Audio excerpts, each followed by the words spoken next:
TRPE. The realest podcast ever, realest podcast ever. Two brothers bringing thinking on a second level. Music, sports, fashion, politics, and the streets. The best 2 hours out of every week. YDN, dinosaurs, and YBODs. Real talk every time, this is what you need. We just out here popping shit. It's your boy C. Diddy and Matt makes me sick. TRPE, TRPE, go. TRPE, TRPE, go. They know. The realest podcast ever. The realest podcast ever. Jim Booney. You allowed to talk? I finally have caught. I usually jump in on that spot where the beat break down at the end. I know that it's there now.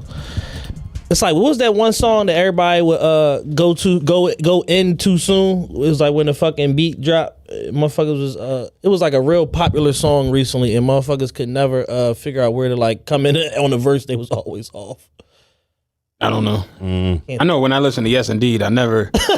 Weezy out of here. The dash is there. Oh shit! This shit come right the fuck me up. Hold on, back it up. Rewind the song. God damn it, little baby. I like that song though. That shit is that song went platinum. It's about to be double platinum soon. Yeah, Power of Drake, man. Yeah, you know they did the top 100 Billboard Hot 100 artists of all time. Drake didn't make top 20. Really? Yeah, number 21. Who are the top 5? Michael Jackson probably. Obviously. Jackson was number 8. Who was number 1? The Eagles? Beatles. I know that Janet Jackson was number 7 because she was in front of Mike. I'd have to go to it real quick. So I can't hear anything. There we go. So what did they? So when they compile this list, what are they basing this off of? Is this like albums or singles or just lifetime? I don't work there. I'm just telling you what they put. I thought they might have gave you like an index, like an indicator of like, all right, this is what we did to compile this shit. So all right. Yeah, Drake was 21. Number 1 was the Beatles. Number 2 was Madonna. 3 was Elton John. 4 was Elvis. 5 was Mariah Carey. 6 Stevie Wonder. 7 Janet. 8 Mike. 9 Whitney. 10 Rihanna. Come on, yeah. Rolling Stones was 11. Paul McCartney by himself 12. Bee Gees 13. Usher 14. Chicago was 15. The Supremes 16. Prince 17. Hall & Oates 18. Rod Stewart 19.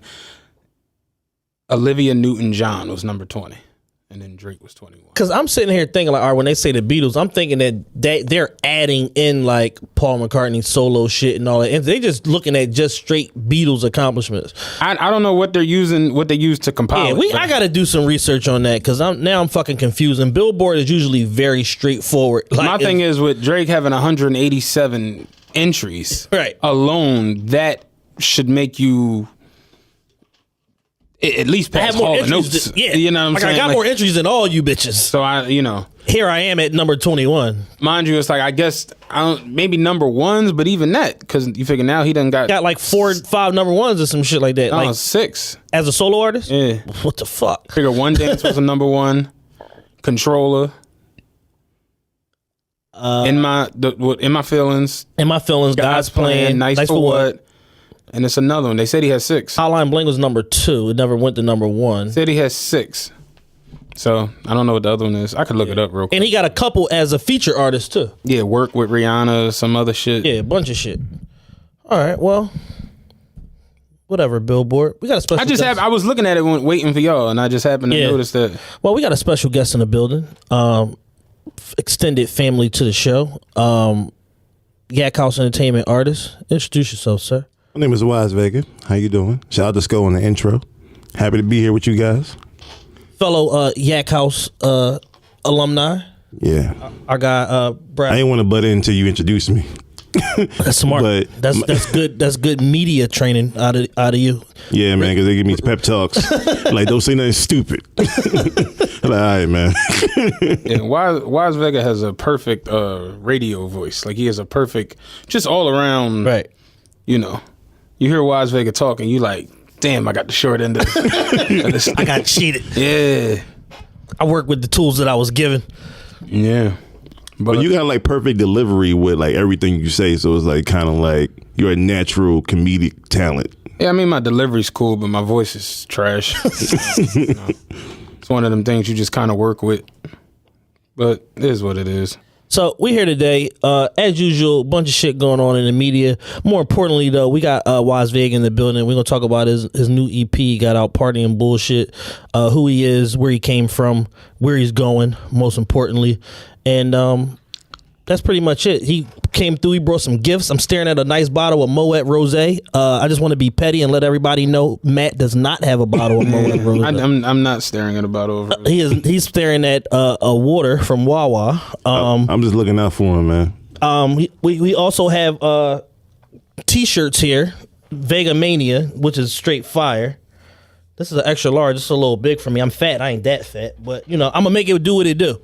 You know I've lost weight because when he handed me the 3X, I'm like, yo, this joint big as shit. Flexing. Yeah, flexing. Stone cold. I was gonna give you a 2X, like, yeah, you're gonna get into this one day. When I first met Matt, I was like, yo, you look like Viscera. Now he about to go into his Isaac Hayes. I ain't jumping into it 2X. I've been getting on Chad and Jules' nerves all fucking week with the Gucci shit. It's like this. Yo, you can't wait till you can fit it. Yo, my nigger aspirations. Yo, he didn't send me one or two items. He sent me the sheet. Like the screenshot of the whole sheet, like, yeah, I'm thinking about getting all this shit right here. I'm like, bruh, it's 12 items. Yeah, I really like the new Deborah Dan shit. Like, it's super smoking. Yeah. You know what I'm saying? I ain't really, the pants and a couple of with those. We don't really wear Gucci pants. Yeah, but the outerwear, like the hoodies, the sweatshirts, Jones is phenomenal. And Gucci go up to a 3. So, yeah, you know, I told Chad, give me 9.5 weeks. It's a 3, but it's not a 3. It's not a 3, but it's kind of a 3. They sweatshirts though was like a 3. See, the thing is, I don't want to be the bull. Like, Chad said he wear XL. Yeah, I wear XL. I'm gonna have to try this out. Yeah. Nah, because you know, be like the big bull in the videos. They be having them tight ass shirts and they got the roll hanging out. I'm like, dog, I don't want to be that guy. No, I saw a nigga the other day with a Gucci shirt on. He was like, kind of heavy set, not like big dude, but heavy set. And I don't know if he lost a bet or what. Like, why the fuck is your shirt this little? And dude, the shirt was tiny, and then the pants were even tiny. No, like he was like a chubby dude. Yeah, that was like your height. His pants was like a 30 by like 26, and it was like it just was mad weird because the pants weren't cuffed up or anything like that. Like it was just straight. It was pants just where they from just the ankle they just to like. So he had capris on basically. Yeah, but the pants stopped like midway through his hip, and his whole ass and drawers was. Yeah, I don't get that. Is he a chubby dude? Like I be trying to tell you. And I was like, yo, why are your clothes this little? Yo? Exactly. Like, what the fuck? It's the last one they had. But it wasn't like he was on. Like it was hand me downs. Like he bought that. Like he just paid $800 because he hopped out the rental, had on a little rollie and shit. And I'm just like, nah, dog. They be like scumbag fishing. Starter rollie. Yeah, the scumbag starter rollie with the Roman numerals and all the fake ice shit. Exactly. It was like, yo, what the hell is going on? But yeah, I'm like, yeah, I don't want to do that. Yeah, you don't want to be that guy because I see that guy all the time. Speaking of scumbag jewelry, did y'all see they just seized all them fake Cartier love bracelets? Jules said it to me yesterday. It was like, they on to us. I'm like, dog. Well, I was telling him like maybe 2 months ago they confiscated $10 million worth of fake watches, and it's like, do you know how many watches you gotta have to have $10 million in fake watches? That's crazy. Yeah, that's a lot of fuck. Like even if they inflating it to what the retail price would be, that's still a lot of. Like if you had $10 million worth of like just regular date just, that's a lot of fucking watches. It's $6,000-7,000 a piece. It's like you got fake. Like I was like, that had to be like, you ever seen War Dogs when they was repacking the bullets? It's like they had to have a warehouse operating to take. Like that's a lot of fucking watches. And as I was telling him, I'm like, yo, it's insane. I was like, the Yeezys is next. I'm like, they coming to get all of them fake. Because everybody, it went from nobody having them to everybody having them. Yeah, I guess somebody the other day said it, and when I saw that, I was like, I guess I just didn't pay attention to it well enough. I got a pair on right now. I got the yellow ones on. The Jay and Beyonce concert Monday was like stretchy dress and Yeezy 500 was the fucking dress code for every chick in Philadelphia. Yeah, I guess I just didn't peep it, and somebody said it, and I started. I didn't peep it neither. I started looking for it, and it was so funny. I'm on the Explore page, and I see like one group of chicks, and there's four of them, and they in a circle in the picture, and they all got their shoes in there. God. 2 pair of yellow ones, 2 pair of gray ones. Then I come out of that picture. The next picture on the Explore page is a chick with a Burberry dress on with the gray pair. I'm just like, y'all are fucking killing me here. Yeah. Like, And you know what it is that I went online. I was looking on Flight Club. I'm like, yo. I'm looking at him like, yo, something about these says it's gonna be a problem because they're too cheap. It's like, you niggas can't wait till shit get cheap. Yeah, it's like everybody and their mom said that the Wave Runner 700s was horrible. They ugly as shit. As soon as they went down to 400, everybody in Philadelphia had a pair. I'm like, yo, y'all so predictable. them Jones never dropped below like 19 in a 15. Yeah. Yeah, the Black Jones is still 915. Awful, right? Yeah, you in a real struggle. I thought having 13 was bad, man. 15? 13 is like regular. 13 is cool. They got like 1 or 2 pair at the store though. Like when you walk, like, but you might go in the afternoon and they still got them, right? Which is weird. You at 9 or 10, those things are gone. Oh, you done? That's the first thing to go. 8.5, like anything from an 8 to a 9.5 is like the regular size that go now because of all the fucking Asians in the sneaker market. They all got little ass feet. So I be beat. Like I don't even try to like play sneaker releases no more. That shit is dead. I just pay the extra little 50 to 80 over and just call it a fucking day and stay sleep. Sneaker releases got. Yeah, my homegirl just work down there, so I'm good. So, he said your joint is called Party and Bullshit. Was that like to ode to Biggie? Basically, every fat nigga is just Biggie and Ross is like guys. So it's like basically. Real quick, today at work, we like my man, because I had my glasses on that Chad was talking shit about. I had my shades on, and my man was like, "Yo, you really look like Ross." You don't look like. No, I hate it. Especially if you got a beard, old ass sexy glasses on. Those ones nice, by the way. Very nice. I don't look anything like Ross. No, you have beard, you bald. Ross, like it's like if you big and beard. The rest of the interview. Yo, those Jones is nice. You look like a scumbag producer, right? Exactly. Yeah, but no, I had him on. My man was like, "Yo, you really like Ross?" I'm like, "I don't," and I was like, "Yo, I hate him." You know what I mean? I hate him. Yeah, it's like I love his music and I love everything he's done. You know all that, but I'm like the interviews and the persona of him. Yeah. It just be this the thing though. Like I was watching, I forgot what the joint. It was like this prison joint of showing Miami. Them niggas just talk like that, yo. Like gaboose. Like they talk like that. I don't know what it is. Like it's their thing, I guess. But it's just like I think they naturally talk like some of them talk like that. Yeah. Like that Remy Ma voice. That's how a lot of New York women sound. Like, Well, yeah, up there, yeah. Them Queens. Ain't she from Queens? Queens or the Bronx. she from The Bronx. she from The South Bronx. Yeah. Where they shoot people. It's fine. I find it funny. My ex is calling me right now. Yeah. Yeah, you out here taking care of people. Yeah. Right. Yo, like when a woman's down and out and she got my number, like yeah, I think we should work things out. Like no. I remember I met a chick. This was like I want to say like 06. This is right before I sold my crib. Check his selfies with the glasses. I'm going live right now. Just act natural. I met her. This was like 06, like right before I sold my crib in Southwest. And like literally like this, we met, was cool, whatever. Second day, she was like, "Oh my God, I'm so stressed. You know, I lost $350." And I'm just like, that's terrible. Abort. Abort mission. That's terrible. Last week I was at instead of Wawa in Harrisburg, we got Sheets. Joan with the fattest ass came up to me. She's like, "Oh, can you help me like put some oil in my tank?" I'm like, "All right, I got you." Popped the hood oil. She started conversation. She could have been like, "Yeah, can you rebuild my transmission?" I got my tools in the back. You got that right. I'm about to be like Bob Vila. Like, give me a butter knife. Give me a butter knife and I'm about to call my man for the engine lift. I got you. so she's like, yeah, like, all right, like, yeah, whatever. Like, so what do you do? What's your name? I'm like, all right, cool. Like, yeah, I'm like, all right. Like, yeah, you know, I just came from work. I'm about to pick up my kid. Like, yeah, my other kid just came out, got out of high school. We about to go to college. Oh damn. Oh never mind. You got grown ass niggas at home. Like, Yo, it's funny you said that because the other day, right, my man sent me this. I have Matt's glasses on, by the way, for everybody on live.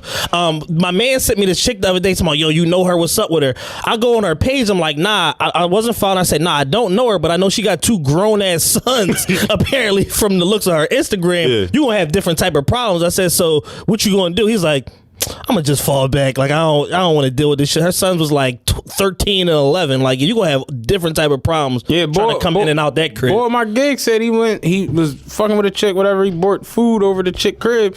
Said he in there. The sons came in and like went past whatever. He's like, I didn't know you had like grown. right. You know, them is men. You know what I'm saying? He was like, I'm chilling on the couch. She went in the other room. The one son came back in like, oh, let me buy a slice of that off you. And he like, this is a weird ass situation. Yeah, he know like, he dating Claudine. Yeah.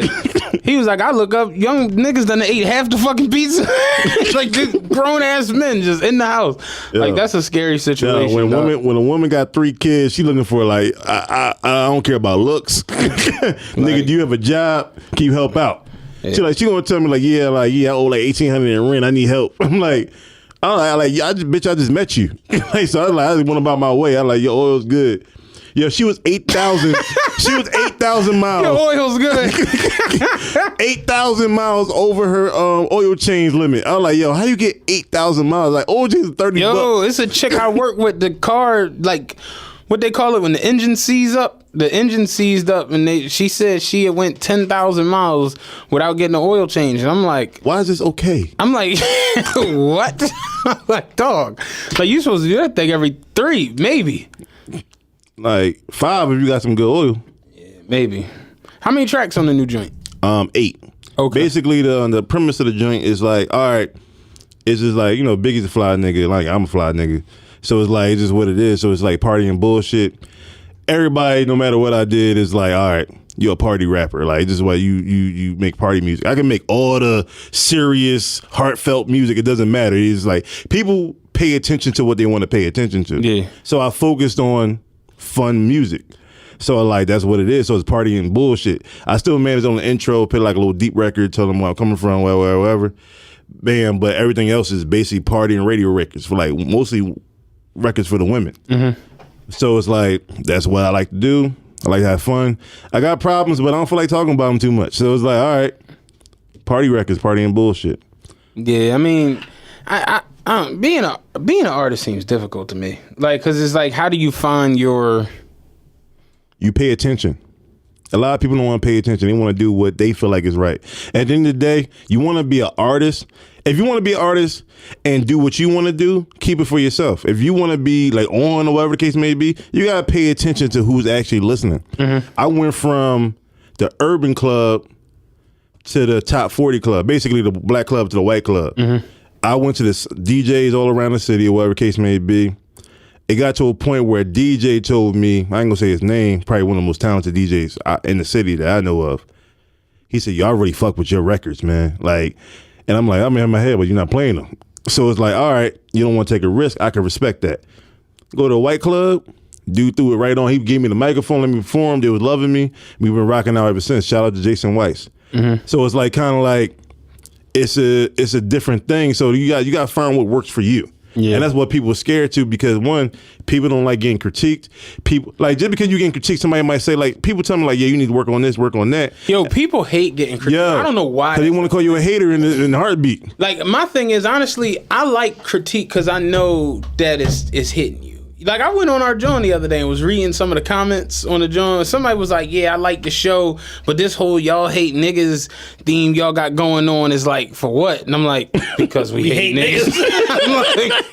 I'm like, it's self-explanatory there, guy. The reason why I fuck with Matt so much, and I think he can say the same thing, is because we have unpopular opinions on certain shit, but we don't care. Like, and we just are who we are. And the whole nature of a debate typically is somebody trying to sway somebody else to their side. But in me going into any debate or any stance, I'm not going to be swayed. Yeah. He's not going to be swayed. I'm immovable. I believe what I believe. Fuck you. But we can have this conversation if you want to. We was going at it the other day about T.I. on the timeline, and I said, me personally, Paper Trail is T.I.'s best album.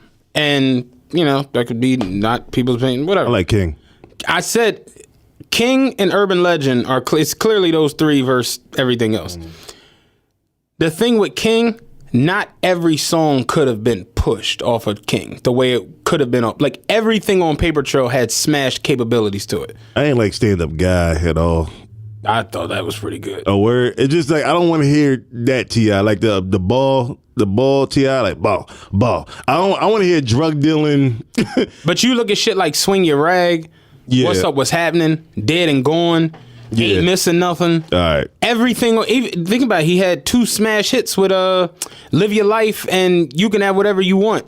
Then you add in, what's the joint with Jay, Wayne, and Swagger Like Us. like it was Smash. just too much on that album, and I'm just like, you know, I think that's his best album. And then Rich was like, "Oh, you think you know everything?" I'm like, "Yes." And then I didn't even respond to it because it's like, it's no like critique don't matter to me. Yeah. Like, Yeah, they top 5. Oh, like, how you gonna ask me my opinion, or even like inquisit about it? Like, what's the word? Inquire. Inquisit. Like, how you inquire about opinions? Like, how dare you think there's something different from what I think? And I said the other day, I'm like, people get so bent out of shape when the shit ain't straight and narrow what they think. Exactly. And They it's don't like, know how to pivot. you could say whatever, and it's like, that shit don't, like, that's your opinion. The problem with social media right now is just the mob mentality. Everybody wants to cling to some universal idea or Group theme or whatever, group thinking, and then push it upon other people. And then when you disagree with it or you say something else, they don't know how to pivot from that idea to understand where you're coming from, or they just don't even try. That's why I like following y'all, because I'll be like, yo, it's like to a point where it's hard to step out of that. I think different from everybody. But y'all like this. But I can't necessarily tweet it, though. Brosco, that's what I was about to say. Brosco the other day, shout out Brosco again on the intro. Brosco said, I love listening to the podcast because these two niggas can get their shit off Exactly. uninterrupted. And then I think it was Black was like, yeah, like really that's how it be, like, because they be thinking a lot of the ways I think on certain situations, but I can't, like, could you imagine them trying to get that shit off on Twitter? Is that no? Like, Not you cause happening. a firestorm. I gave up. I'm like, yo, And like, I gave up just like like the other day I saw somebody was like, damn, Scorpion came and went. And the boy commented on it was like, dog, it's the #1 album in the country. And the number one single. And has the #1 song. 4 and it weeks just in a sold row. 200,000 in its 4th week. Just tweet you don't like Drake and go. Like, you're killing yourself. I'm trying to figure out what the issue is. 'Cause I listen to y'all really like tell the truth about Drake. I think people with Drake, I think their biggest issue is they see a game supposed to be a certain way, and a nigga like Drake is not supposed to be up top. That's really all it is. Historically speaking, It's always been a street nigga. Yeah, street like. And this square ass nigga, Yeah, and light skinned nigga that's not even from America. Troy Ave was trying to push that agenda forward before he told and did all that fuck shit. Like, he was trying to push that agenda forward that street rap reigns supreme over everything else. And Kendrick Lamar and J. Cole and Joey Badass and all these super talented artists that are selling all these records, they can never be on top of the game because they not street rappers. And I'm just like, what the fuck are you talking? Like, where you been since 2003? Like, Kanye changed that shit. Like, exactly. it been Thank God for Kanye in that aspect. Because to keep it real with you, there was a whole bunch of, I think a lot of people that started rapping was talking about shit they wasn't doing because they wanted to rap. Yeah, and they felt like they had to talk about street stuff. Now, after Kanye made it popular, he's not the first person to do it. He made it popular. Now everybody, that's why it's the best time in rap. It's okay to just be yourself. You could be your fucking like, self. Trick Daddy said it, what was that on I watched? On the Breakfast, not the Breakfast Club, with all the liquor on the table. Drink Champs. Drink Champs. He said, with all the liquor on because I'm looking at this and it's like that's how this should be. But Trick Daddy said, yeah, like this shit be fucking me up now in rap. He was like, every motherfucker, he's like, motherfuckers come to me, yo, Trick, I'm trying to get a deal. Oh yeah, let me hear something. Yeah, so I got the Bugatti and like, what? He's like, dog, everybody rich now. He's like, I was born in 72. The lights was in my name in 74. Like, we was poor. And it's like, motherfuckers now have gotten to the point where they don't want to talk about that. Know what it is, They don't want to tell you their real lives. Yeah, and know why? Because Instagram. Because know what it is? If think about it. Let's be real here. Say if you was 12 all over again. Who Instagram you gonna look at? The dirty young bull rapper, or you gonna look at Meek John? Yeah. It's just like I want to add you. You inspire to be like Biggie and Ross. I'm looking at them nigga like, yo, Yeah. I've been getting called fat boy every day at school, and these fat niggas over here fucking with bitches, But here's- driving Bugattis. Like, I want to be like them niggas. Here's like, the difference between those. Like when you look at Biggie say a nigga never been as broke as me. I like that. Yeah. When I was young, I had 2 pair of leads. Different time. It was just a different temperature of how he talked about himself. Like he kept it a bean about his life, his dealings, what was going on. It's like all the Frank White shit came at the end. You know what I'm saying? The King of New York shit, all that shit. I mean, was later. like, But well, that you was- listen to Ready yeah. to Die and like his early, like Big was cut class. He was Just to- talking regular shit. He was like Biggie was still rapping about cutting class. That's how young he was. yo, everyday he was struggle, talking about give me the drinking loot. beer. Yeah, private stock. Them niggas was bums. Like, dog, them niggas was bums. Like the best thing they get is Electra. No. Like that's the Junior epitome. Mafia niggas was bums. They was drinking private stock. Like, dog. But that's what I'm talking about. It's like every rapper come along now and all we do is pop bottles and fly models in from Venezuela and all this crazy shit. And never even left their hood. Real talk. It's insane. Yo, it was funny. Remember that? Like, it was like when I was a young boy. Like, it was like, yo, these niggas over here. Like, yeah, I was at a show and it was like, yeah, man, we aliens from outer space. I'm over here like, nigga, you probably never left your block. In my mind, though, Yeah. I'm on Pluto. That should be wild, man. When did you start rapping? Seriously, probably like 5 years ago. Okay. Actually, I can't even say that because Rich was like, you didn't start rapping until I met you, nigga. I like, man, fuck you, dog. I wanted to rap when I was young. Like I wrote Everybody raps. did. No, like I mean like No, nigga, I had 10 notebooks full like, of raps. yo, nigga. I had a notebook full of shit. I mean, we used to like record, you know what I'm saying? Yeah, Like I think everybody dabbled. Like it's like if you loved, put it like this. I think my DJ said it best. Mike Larry, shout out to him. He was like, if you of the culture, you try to do damn near everything. Yeah. And it's like you might have been rapping for a week and like, man, this ain't for me. Like Right. at the end of the day, like you wanted to DJ, you enjoyed the music so much, but you find your lane in it and you still enjoy it. Yeah. But it's like I think if you of the culture, you tried all that shit. Everybody wrote a rap. Like everybody got at least one rap. Right. When I was in high school, my man Kurt from was from Alney. His parents was fucking rich, and he had like a little bullshit studio set up in his crib, like a little 2-track, like with a karaoke machine. yeah. And we used to record shit on that and make our little bullshit tapes and circulate them as. Yo, I remember my man Kev. He could sing, so he was like, "Yo, let's do a couple joints." So I like rapped on did the verses, and he sung on the hooks, and we let my man Lil Daryl hear, and Daryl was like, "I get it. It's like a worst of both worlds." Type thing.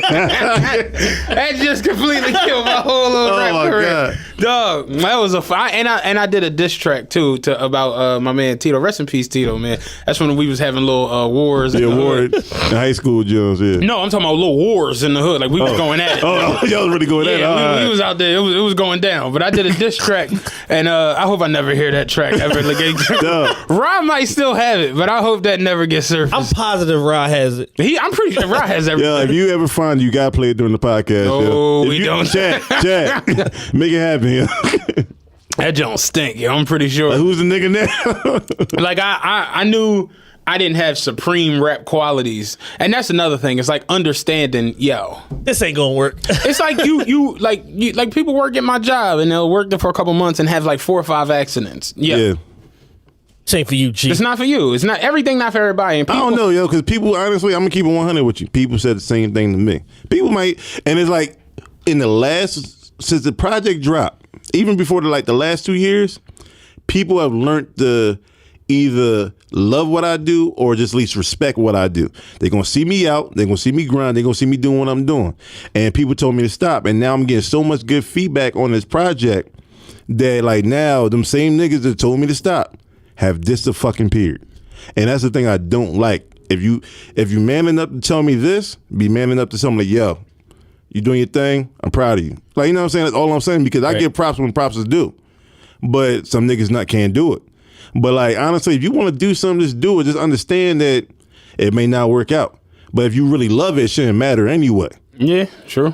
So, I mean, That's the thing though. We talk about it a lot. People don't be loving shit. They just be wanting to be. they in want shit. it. My man said that Niggas he's just like, bored, want to be in shit. yeah, And that's cool. Like I was 14, 15. But wanting to be in shit when you're 14, 15 is like it's a natural. It's like a trying to it's find like a your rite way. of passage Yeah. almost. But when you 37, it's like, bruh, you know what I'm saying? You kind of got to figure this. Now, granted, 2 Chainz blew late. Yeah, but he was already on. He was Titty Boy. Yeah. He was already basically, well, he signed a Luda. Like, he had a different kind of situation. Ross got on late. He got on, he was 32, 33. Yeah. Titty and Ross basically found themselves in a situation almost like, like how certain NBA players, like, these are the best players in the world. At any given moment, a motherfucker can have a Flip Murray moment where he's the best fucking shooting guard in basketball. Or Jeremy Lin. For an 8-week fucking stretch or whatever. Jeremy Lin tore up the like he's got documentaries made about him. He got about great 17 contracts. Dog. He did 17 games he took over the fucking world. Like Netflix said he had a top 10 documentary in 2016 about You know why? Because people love those kind of stories. Yeah. So Titty and Ross are a testament to, it's like, yo, if you get in a bad situation or you get up under the wrong motherfucker, the light not gonna shine on you.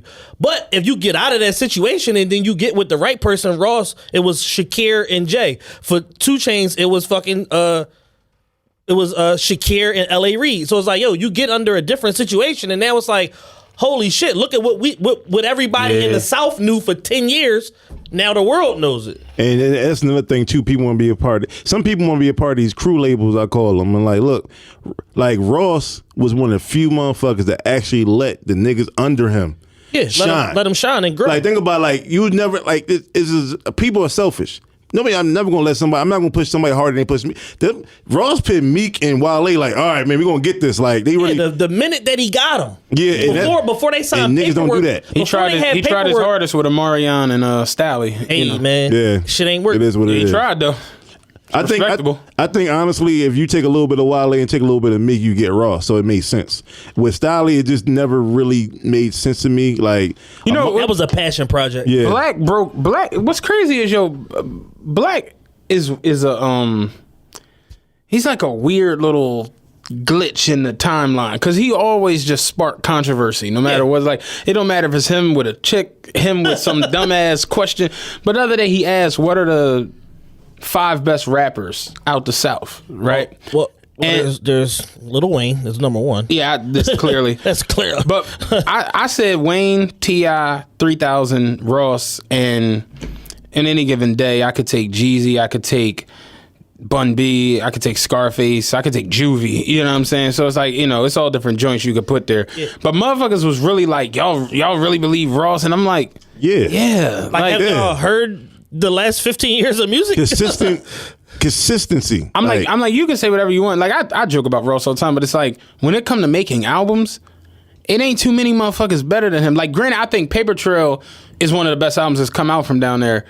But Ross' discography, he's got like 4 or 5 like bombs. Like, Triller was a bomb. Yeah. Teflon Don was a bomb. Yes. Deeper Than Rap was a bomb. Yes. Like, Port of Miami was a bomb. Like, he's Albert Anastasia tape. Mastermind was a bomb. Like, what's the last joint that just came out? With Trap on it? Billionaire? No, Hood Billionaire? No, the latest one. The latest one. Rather You Than Me. Yeah, that even hard. Yeah, like that was good. Yeah, like and then Rich Forever tape. Yeah, Rich Forever, which is an album. Yeah, that was crazy. Black Dollar tape, which is an album. He knows. He understands. He's a smart. He's like is there such thing as an intelligent artist? Oh yeah, he's a very intelligent artist. His beat selection is out of this fucking world. He'll be when he retires. Like he'd be a great A&R. Like he knows what to talk about, and I like the fact that he came in, did what he said he was going to do. Set up his own joint. Like, honestly, all these other dudes didn't, like, other than him and Wayne, they didn't set up, like, nobody ain't break shit. Hardcore established entities in popular music. I mean, Wayne, well, nobody did like.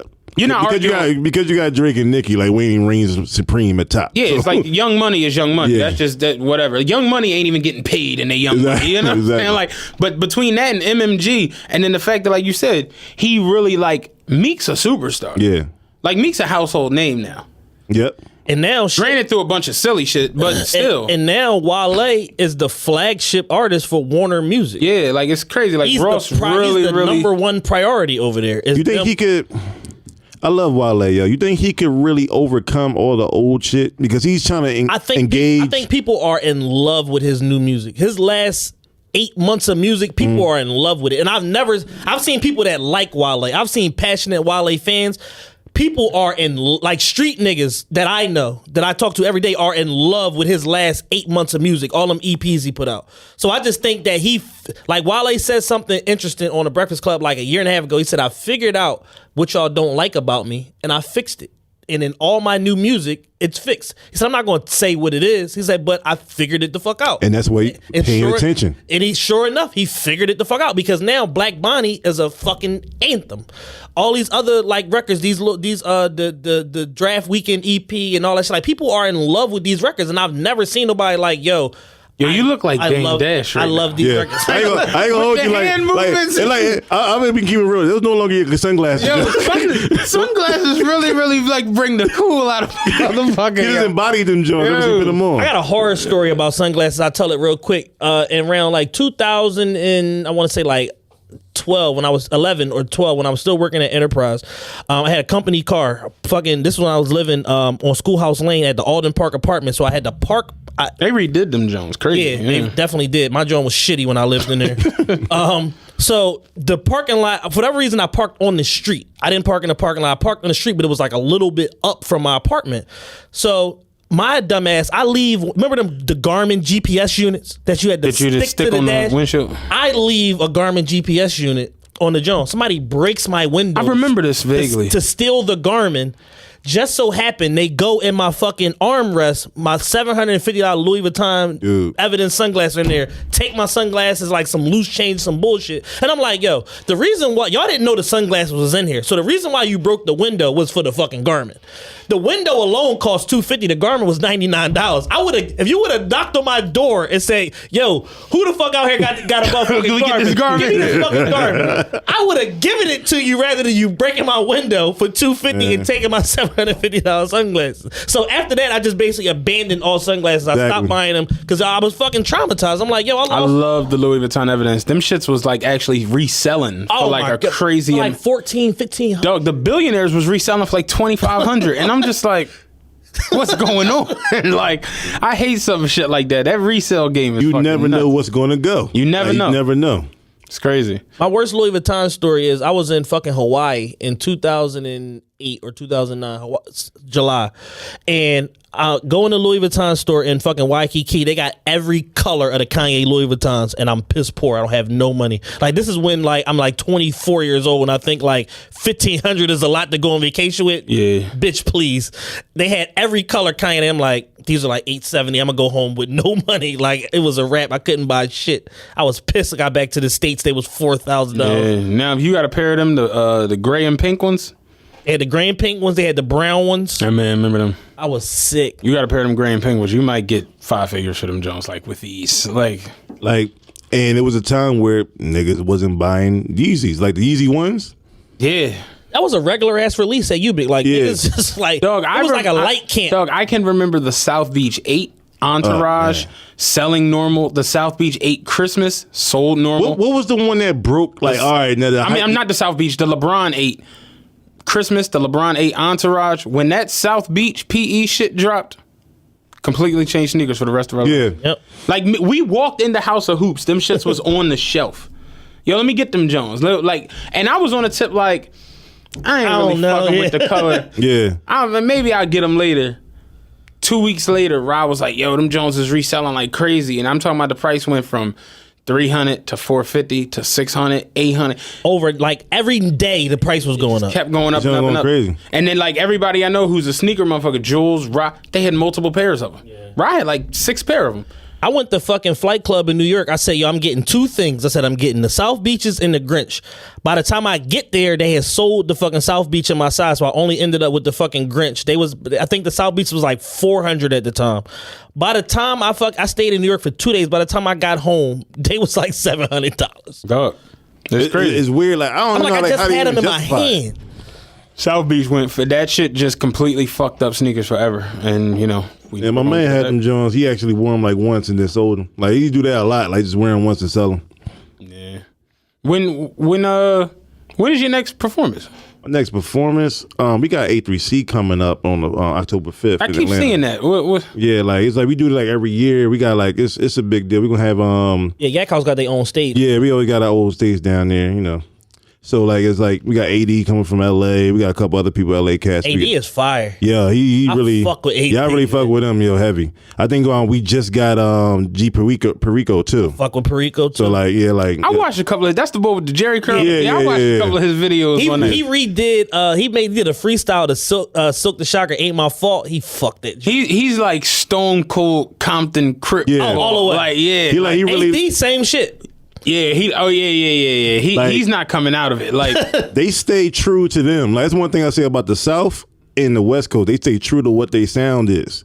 So like, I mean, I really respect what he went as far to get the Jerry curl. That's just like, he went all the way. All the way. Like I ain't mad at that. But yeah, we do the stage every year. I mean, honestly, you shouldn't have to conform. You know what I mean? Like if you, and that's another thing. Like we was talking about earlier. Like your fans fuck with you for who you are or whatever it is you do. Yeah. So it's like, you know, if Steph Curry came out next year and didn't shoot no threes, you like, nah. The fuck is happening? Exactly. Mad dunks. Just mad layups, hard jumps. Like, yeah, it's like tapping glass on it. And that's a disservice. I'll be saying like it's like being from New York, like seeing like how. Oh, you from New York? Yeah, I'm from New York. Okay, what part? So Harlem. Okay. So it's like seeing from the days of you running shit to now you trying to sound like people. To like now it's like, all right, fuck all that, we gonna sound like us. I mean, something like trickle here and there. Like, how long was you in Philly? I never actually lived in Philly. No, I went to Cheney. I was gonna say, how the fuck did you get down here? Really? I went to. That's a long story, and I'm not even liable to tell it. Okay, because you don't come off like Harlem. And like I be in Philly a lot. You didn't walk in with a robe and a do rag and see a big gold bracelet with a falcon on your arm or something. It's like this is the thing too. It's like for me in Philadelphia, it's like I'm kind of like a louder, more obnoxious, more like what's the word? I don't know. It's different. But at the same time, I conform so much to how Philly is. Yeah. You gotta be around so much. Well, Philly niggas are loud and obnoxious. It's not really. They're normal. No, they are. The thing is, depends. You're loud and obnoxious, but you make sense. Yeah. So like here, like the thing is to like be kind of dumb on top of being loud and obnoxious. That's how you kind of fit in. It's like going to Cheney. Like it was growing pains, yo. It's like because like even now, like Rich hates the fact that I wear colored Timbs. It's just like, yeah. Like it's just like you're not gonna take this from me. Like I'm sorry. Like so, like it's in my culture. It's who I am. It's who I am deep down in my bones. I know the thing about it is I know like I'm not. it's like certain things I take from here and like a little bit of here. It's like I moved around so much. It's just like what it is. So it's like all right, I be in Philly more than anything. Like it's like. Being there and then coming here, like I get to be my own gangster. I'm not a gangster, but like my god brother, he's still up there. It's like, all right, he said like, yeah, people still call me Lil G. I'm a grown ass man, and like people still call me Little Pop. I'm like, all right, I get what my pop was, but that's not me, and I'm my own person now. Right. It's like with Philly, it's like I get to roam the streets, like not streets like on no street shit, but like I get to be me and be known for who I am. Yeah. As opposed to his street shit that he did. Right. So it's like kind of like I get to build my own identity in Philadelphia. So it's like this is what it is. He's like, I'll give up my burgundy Jones. I ain't coming off them powder blues. Yeah. I gotta be fucked up. So I got some white Timbs there. Like I ain't bring out the closet yet. Like the Drake joint. You wait to go to Pennsylvania with them. So I'm gonna go down Spruce Street, Harlem. I'm gonna get the white city trans jeans with the rips in them, the big man, the stress joints. It was a nigga at the barbershop. He had on white jeans with a white jean jacket, and they was tearing him the fuck up. And niggas was like, yo, what you going down to like see the fireworks or whatever? Like they kept like asking him little shit like that. So he had got out of the chair and was like, man, y'all niggas on, so y'all weird as shit today. I'm about to get the fuck out of here. And he put the jean jacket on. And then one of our other homies came in and he seen him, was like, you better go down Spruce Street, Harvard. And he was like, what the fuck is up in the Penn's Land and shit? Like, and I was dying because it's like, yo, I don't know why, but you see a nigga in white jeans. Know what it is? Like, what you going down Penn's Land and like that? Just gotta go get in the hammock. Know that what just became the thing.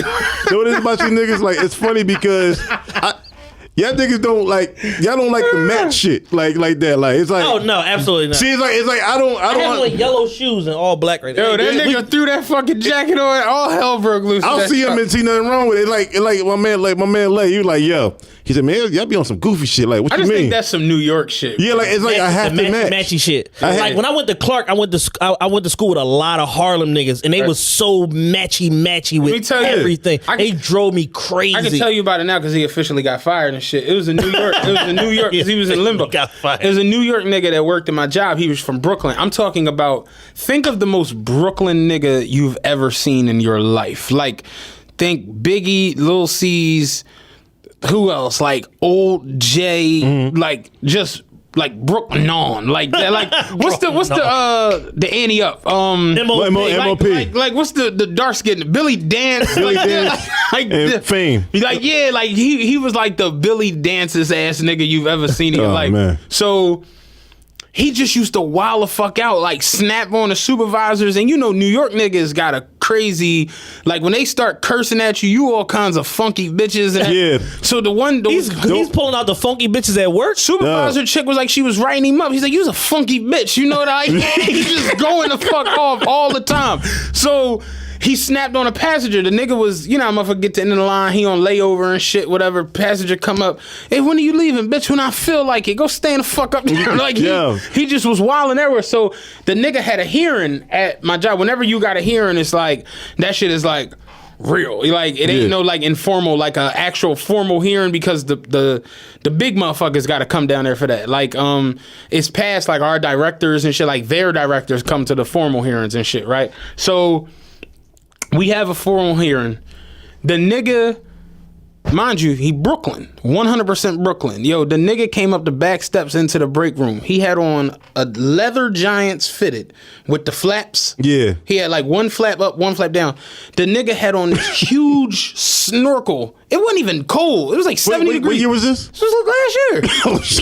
The nigga had on this huge snorkel, and you remember the boots Bishop had on them high my top, God, he got 8-inch the Super Timbs. Yeah, he had them shits on. And when he came in the joint, he like, yeah, what's up with y'all? About to go do this fucking hearing. And my man Samil was like, he gonna walk in that hearing like ashes to ashes, nigga, dust to dust. Tell me who would this hearing wanna fuck with? I was like, he was the most Brooklyn ass nigga you ever seen in your life. They fired him and sent him back to Brooklyn. How you know he got sent back to Brooklyn? Where the fuck else he gonna be?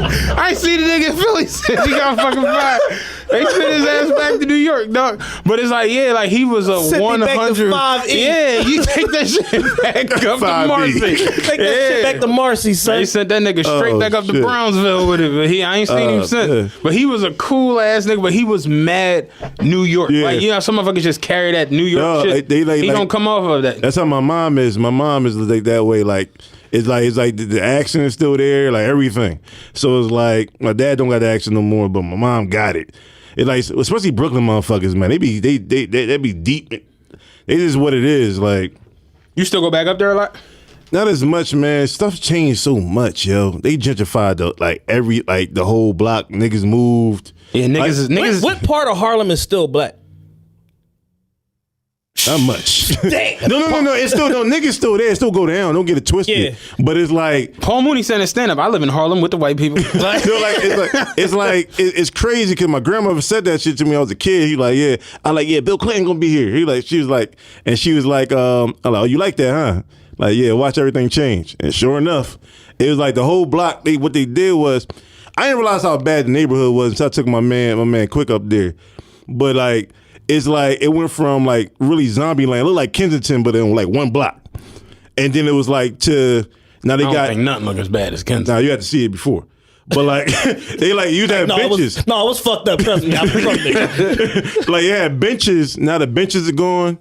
Like you can't stand in front of the building because they had cameras and they call the cops on you if you stand in front. No lawyer. That's how bad it was. There was so much dope dealing right there. I didn't realize. I mean, I knew what was going on, but like it was home. So, but now it's like white people over looking at Watley, and like these like over here like, oh, it's a school right here. Like they over looking at apartments. I'm like, yo, this is crazy. Like we having family days on 11th. I'm shooting a video in Miami, so I can't even go. But complex. Yeah, it was a calm look. Complex. Calm I'm shooting the video in Miami. I was trying to get Ryan to do the video. I'm gonna fly her out. Let me know how that works out. She had to work. She couldn't do it. But like, no, we about to fly. Don't worry. There's plenty of inexpensive bad bitches in Miami. Oh, no, we got a couple. So like, yeah, dumb cheap. We got some chocolate women. So I ain't trying to get like them to kill me on Twitter. Yeah. So like, but yeah, we flying out next week. To shoot the video for On You and my first single. Well, not my first single, but like the second song on the project. That's what's up, man. But like, yeah, like it's just things change, man. It's sad to be there sometimes, but the people still there. Like it's just not what it used to be. It goes from you at the PAL program on the block where you playing ball and knock hockey and all that stuff to like, dog, nobody's even outside. So it's like it's depressing, man. And then like, I mean, the society as a whole is depressing though. So it's like, it ain't just Harlem. It's every goddamn. No, it's everywhere. Like everybody think it can't happen to them. I'm like, yo, I see what's happening in North Philly and West Philly, like little by little. I watched the news yesterday, just on some like I was at my Depot on Overtime Report chilling, just watching the news, and I'm just like, God damn, like the news is like, and it don't change every day. 3 people got shot. Yeah, you know, a kid got ran over, hit and run. We can't find the driver. You know, there was a bomb that was getting built in a small little apartment in Kensington. They got it. It was a crystal meth lab that got shut down in South Philly, and it's going to be hot the next 4 days. Like, the news don't change. It's the same shit every day. And it's like, God damn, like, we so used to just shit. Like, the kid that got killed yesterday by the pit bull.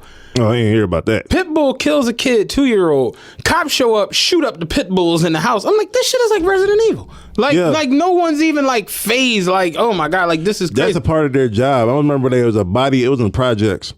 I was in projects in Fairview in Camden, and the body was just, and it was just like a body was laid out in the middle of the projects, and the cops over telling jokes. I'm like, yo, this is every day to them. Like, it's like, all right, it's not a big deal. I mean, this nigga laid out, eyes open. Like, I'm like, yo, this is okay.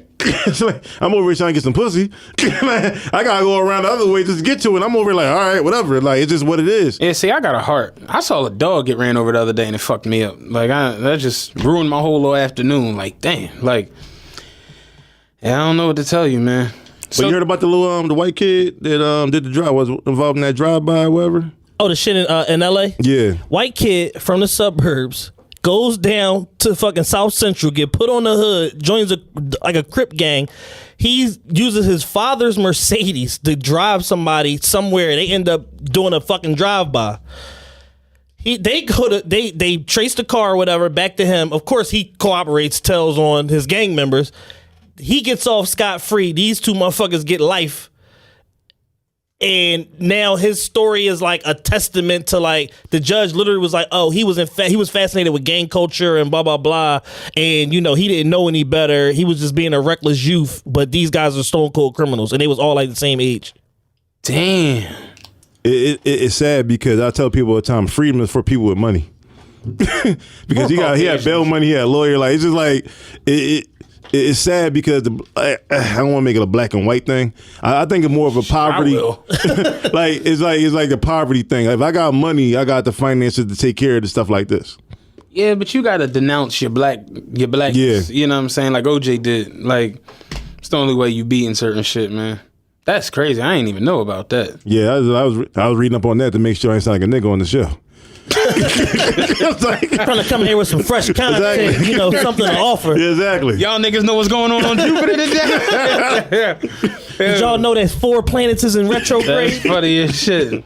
So yeah, the name of the project is Party and Bullshit. Yeah. What else you got going on for what's your rest of your 18 looking like? 18, man, it's like a lot of stuff, man. Hitting the clubs. Promotion, putting up posters. We had the van out. I seen you at a party. I was like, yeah, go over by V Lounge real quick. Pull the van up. put a van up with my video on the side. Yo, like, but that was a big deal, man. We got like y'all got screens on the van playing. No. It's like I rented an ad van. And they had like the Yak House on the side. Had my video going. Had the flyer on the back. That's what I'm saying. You said the video going. Yeah, the video is big. I don't even know. It's like a van, like a big ass moving van. It had the video on the side of the plane. So it's playing on the side? Yes. Oh shit, that's what I'm asking. Yeah, I'm about to show you a picture. Yo, send me that. I'm gonna need that for my birthday party next year. Yeah, they cool. Though. Jules might need that. That's neither here nor there. Me and Jules working on something big behind the scenes, brokering deals. Oh shit! Yeah. Niggas know it's Photoshop. I'm like, man, I paid too much money for that to be both That's Photoshop. fire. Yeah, hook me up. And who with was that, driving it? Bull, some bull. So, some boy. It was ill because we came went with to. a driver. I go to Del Frisco's every time I drop something. So it's like I was like, all right, we at Del Frisco's. Like I come outside, they was pulled up at the corner, and then everybody was like, "Are you Mr. Party and Bullshit?" Like, well, yes, ma'am. What's your name? Crazy marketing campaign. Yeah. That's dope as fuck. Yeah, you gotta yeah. send me that. Yeah, that's pretty fly. Yeah. Like it's like people like man, people complain about a lot like in the city, and it's like, dog, what are you really doing to move your career forward, other than posting like on social 1,000 media? times on Instagram. Somebody getting on said people today, it nerves. was a good tweet I saw, said, don't lessen your dream, turn up your drive. Yeah. And it's like, you'll say something to somebody and in their mind, that's too aspirational. And they'll tell you how like, And anybody doing all that. like you bugging. And it's like, nah, like I really think I can do this or accomplish this or, get this good. Like no one, and it's only us that does this goofy shit. Yeah. Only us. And no, it's everybody. Yeah, honestly, because we have magnifying glass on our own people, but it's really everybody. People bullshitting everywhere. Oh, for sure. I told somebody recently, I'm like, me and Chad have talked about eventually starting our own podcast network. And somebody was like, I mean, is that like a thing? And I'm like, yes, we record. Can you do that? For a podcast network. Yeah. It's like, yes, like. Because you got to think about what's the next thing. You know what I'm saying? Like this, I was over here like, Rich was like, all right, you put the posters up around the city. All right, time to take it to another level. Get the truck. I was like, all right, cool. Like, this ain't gonna be cheap. Like, I don't give a fuck. Make it happen. I like, all right, fuck it. So like, that's another thing. You gotta have a fucking bone in you. Like, all right, fuck it. I'm just gonna do it and not worry about it later. It may sound crazy. I said the other day to Lee, I'm like, yo, my mantra right now is fuck it. Let's do it. Yeah. I don't care. Because sometimes it's okay. See, the thing is, even 48 laws of power, sometimes you go over plan. Because sometimes people overplan and never actually get shit done. And you got to change the plan because the circumstances of the plan is different from last month. Like, you know what I'm saying? So it's like, just do it, man. Like, it's just what it is. So I'm just doing whatever. I'm traveling. If you take nothing away from this interview, take away that party and bullshit is out and the mantra is fuck it, let's do it. Yeah, exactly. That's really where I'm It's at. getting though. played in Arizona right now. Chills got hurt. Word from that. That's what's It's like, it's love, man. Like, I get a lot of love. God, I show a lot of love to people, man. A lot of people don't like showing love, but I Yeah, love no, you love. definitely got good spirit, good energy. Like I fucked with you from the first time I met you. Yeah, man. You was Becca over- came right up to me at the roof speaking. Come on, let's take this picture. Yeah, exactly. I just want to show niggas I'm working. Yeah, he definitely said, come on, I'm out here, Matt makes me sick, You know bro. what I'm saying? Fuck with the Let's movement. get the less working picture. I was like, come on, fuck it, let's do it. Yeah, I was over here I was telling them before we started, like, yeah, the first time I seen Matt in person was in 1925. R.I.P. to 1925. I used to love that place. That was a good spot. But yeah, if I was in there, we was ratifying 1925 with our Cheney party, and then like Matt. That was my man Leak birthday. No, it was my man Tim birthday party that night, and my sister. That was last October. This is the reason for the rosé, yes? Yeah, exactly. It was like, yeah, he imported 4 of the baddest light skinned girls I've ever seen in my life. And he had 4 bottles in front of him lighting up, and they was all smiling in front of the bottles. And Matt was just Chad was standing there with a big smile on his face, like he was enjoying life, as he should. But yeah, we was over here ratifying the whole thing. Yeah. But yeah, I'd have been in there complaining. What the fuck is going on here? I was supposed to get topped off that night too, man. It was my birthday weekend, man. My man messed it up by getting too drunk. I'm like, I was yo, gonna say, did somebody get you? I was like, yo, Joan, she was over here like giving me a wally, and you know how a girl grab your pockets and push it like, oh, she wanted to dig inside of her. These pants are in the way. I'm holding myself back right I'm now. over here like, damn, man, like this is my man, like, yo, man, we gotta go. I'm like, nigga, I ain't going nowhere. Yeah, I gotta go with her. Y'all playing Hopefully games. she don't listen to this. She knows who she is. Nobody listens to this show. Yeah. Everybody listens to this show. Yeah, just All the me, people I Chad. know, 'cause I tell everybody about this damn show. Me, Chad, and my dad. That's it. That's it. But you got anything else you want to tell the people, man? If you get out, you want to tell them your socials, any of that Yeah, type stuff? it's Party and Bullshit available now on all streaming sites. It's on iTunes, it's on Tidal, Spotify, Google Play, whatever else you got, Apple Music. Yak House is the team. I am Wise Vega. Man, I hate spelling this shit out. IAM Wise VEGA. So check me out, man. Show love, man. Get some good people, like, yeah, out here, man. Because seriously, because at the end of the day, we need more LeBrons, like you said, man. Because I'm all about helping. But it's I'm a dope artist. I got other projects coming. Nova's coming. Shout out to Nova. Sour got something out. My man Sko got the Rocky Steps joint out. News is coming. Yeah, man, we working.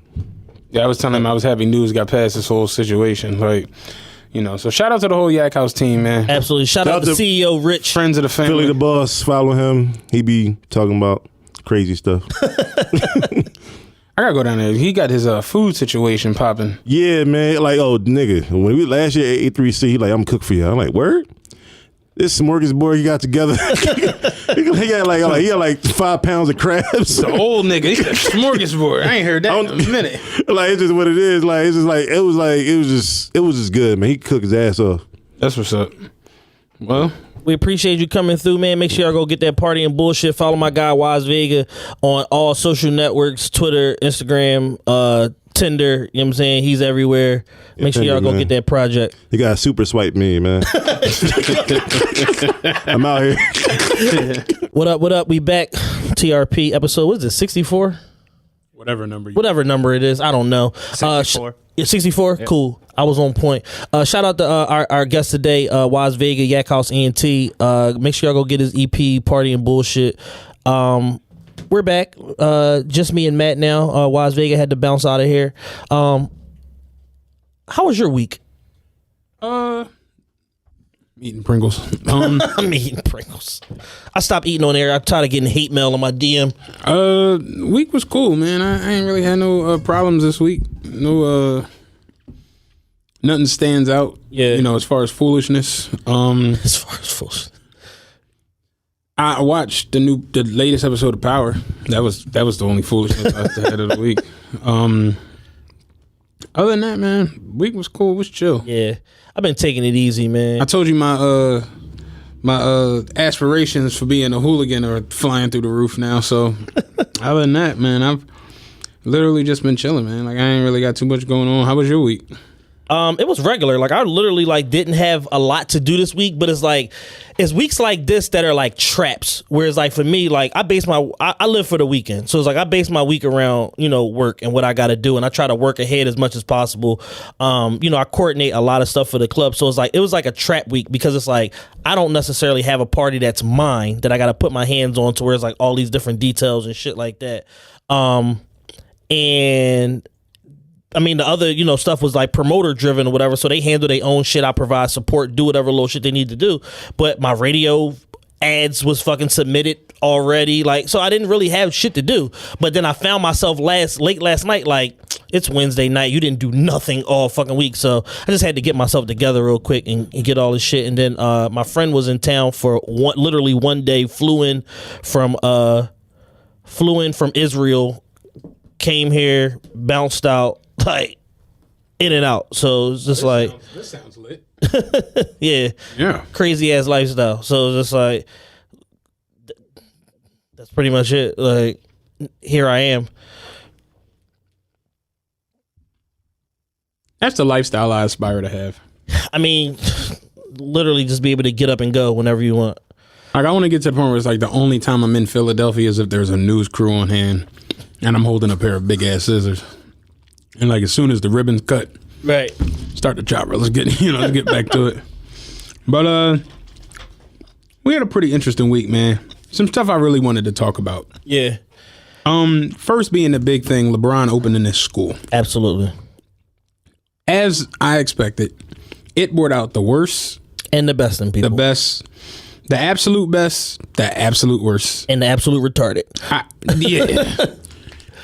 Do you want to open or? I mean, just the general basis of it. LeBron James has had the I Promise campaign going on for years now. He's sending 10,000 kids from Akron, Ohio to college. full ride, paid for by, LeBron James, I Promise, what is it, foundation. And he just literally just opened a school in Akron, Ohio. It's partnered with the Akron Public School, public school district. And, basically he's, giving the charter school or private school experience in the version of a public school. Mm-hmm. And, it's basically for like at-risk youth. So it's like, kids that have been identified as like teetering on the brink, might have been in trouble here, there, or wherever, some impoverished situations, stuff like that. And it's basically like giving them the tools that they need to be able to go to high school worry-free. They providing like free transportation for them back and forth to school within 2 miles. They get a bike and a helmet. They get a computer. They get fucking things like transportation for their parents within the parent. They got GED programs for the parents. Job search assistance for the parents. The thing that was dope that stood out to me was free ride to the University of Akron if you finish this program and go. And it's just like, Bron didn't even go to the University of Akron. Right. But he got that. Like this is my hometown, so we gonna say, you know what I'm saying? Yeah. Like, it just was 100% dope. There's nothing you could say negative about it, nothing. But if you have sense. But as we know, as we've come to be accustomed to, y'all was going left. And it's just like, damn, yo, like, I get it. You don't like LeBron for whatever reason. Cool. How the hell can you be mad at this situation? It just don't even make logical sense. My thing is, him as a human being, just period. Just how he lives his life. Husband, father, family man, involved in his kid's life at every fucking basketball game, all of that shit. Positive role model, gives back to his community, gives his time, gives his money, his face, his brand, all of that shit. Never been in trouble, never been arrested, never been in suspicion of fucking having an affair with his wife, none of that shit. Had a camera down his throat since he was like 14. Yeah. Like, and always did the right thing. 100% of the time did the right thing. So before we even get to the school, immaculate human being. Yeah. Just as a man, everything that you would want someone to aspire to be like, whether white, black, whatever, that's how you live your fucking life. Yeah. Then the man take 40, 50 M's of his own money to say, not only am I going to send these kids to school, I'm going to send them to school. Before they even get to college, fuck all that. I'm going to make sure that their high school experience is so buttoned down that when they get to college, they already built for success. And they're going to be able to go through college the right way because they already been taught the do's and don'ts before they even get there. Mm-hmm. That's social responsibility on another level, on a heightened level. Jalen Rose did something similar. Jalen Rose Leadership Academy in Detroit, Michigan. So it's like, that's a different level of social responsibility and really putting your hands on your community and saying, shit ain't right here. Shit could be better. I'm going to do everything that I can to fix the shit. Mm-hmm. Somehow, some way, people still manage to find a way to have a problem with everything. Motherfuckers was like, oh, well, what's decent about a public school? And I'm like, what? It's like, dog, this is solely for the children. Yeah. Like he said himself, he missed 80 days when he was in 4th grade. He's like, that at that stage, you need it the most. This is a good thing, 100%. Yes. Nah, because it's a okay, you got a public school, but you still in a white system. It's like, what? That's where I was at. A lot of the joints I saw this week. Just like, what? You can't impact the system unless you try to make change. And motherfuckers basically want to not be a part of the system. That's cool. It's not going to work. Yeah, it doesn't work. Like, here's the thing. For those of you that, have any, idea of like American history and black history in particular, that there are key white figures along the way that have always helped black people progress forward. Yeah. Because the easiest way to get somebody to relate to you is when somebody that looks like you is giving you the message. So if I'm a white person and I'm telling white people, y'all fucked up, y'all on some bullshit, y'all need to fucking stop fucking lynching black people. Y'all, it might be like, I might be on some bullshit. Whereas when it's coming from the oppressed, you like, man, get the fuck out of here. You'll say anything because I'm oppressing you. Yeah. But when somebody else is able to take an objective look at it and they look like you and they can tell you, nah, we need to change this. We need to change this. We need to ratify this law. We need to change this. They're not 3/5 of a human. They're a whole person, blah, blah, blah. They got families. And it helps to progress forward. You can't be mad at that. So it's like, I get it. Historically speaking, white people have done some horrific shit to black folk. Yeah. But not all white people are evil. And when somebody wants to give you a helping hand and it's genuine and it's a no strings attached hand, we're not really in a position to turn down help from nobody or from nowhere because we're not nowhere near where we need to be. Where we should be. Or where we should be. So to nitpick this and try to unpack it and be like, oh, it's bullshit because he part of the public school system, is like, well, that's who is willing to help me. At the end of the day, you're talking about a guy who has a high school education. He's not an educator by no means, but he's paired with the experts. And that's what most smart people do when they're trying to break into a new industry is they pair with the fucking experts. I said it the other day on Twitter. I'm like, y'all complaining about which way he went to open a school. It's like, you know, he could have bought the team paddocks and then just went on vacation. Like, in reality, that's his God-given right. He could have legit bought Maseratis for the whole team and then been like, yeah, we out. My thing with social responsibility is too many people do nothing to criticize the person that does something. I was going to get into that. We because you, me, and Rod had a real good conversation on it the other day, and I had posted the picture of LeBron with all of the facts about the school, everything that he was doing, and I was like, meanwhile, Jordan's at the blackjack table, you know, not even on a heater, he's just at the table, Just whatever. there. And Carl had came on it like, oh, so now we're judging their all, because I was like, LeBron's the GOAT, and it was like, we're judging off the court stuff for like being the GOAT, and Spank commented was like, I mean, but we do it with Ali.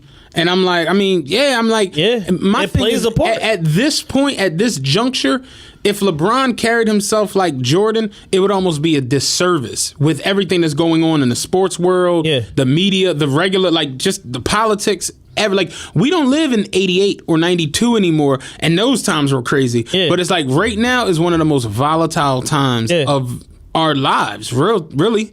And for LeBron to be at the pinnacle of success, like, he's been making hundreds of millions of dollars for years. Yes. Like, he's been lifetime deal with Nike, GQ, like all the shit he does as far as his business holdings. Yeah. The fact that he made all of his friends multi-millionaires, like successful Maverick Carter and Rich Paul will punch you in the eyes. Right. For LeBron, like, real talk.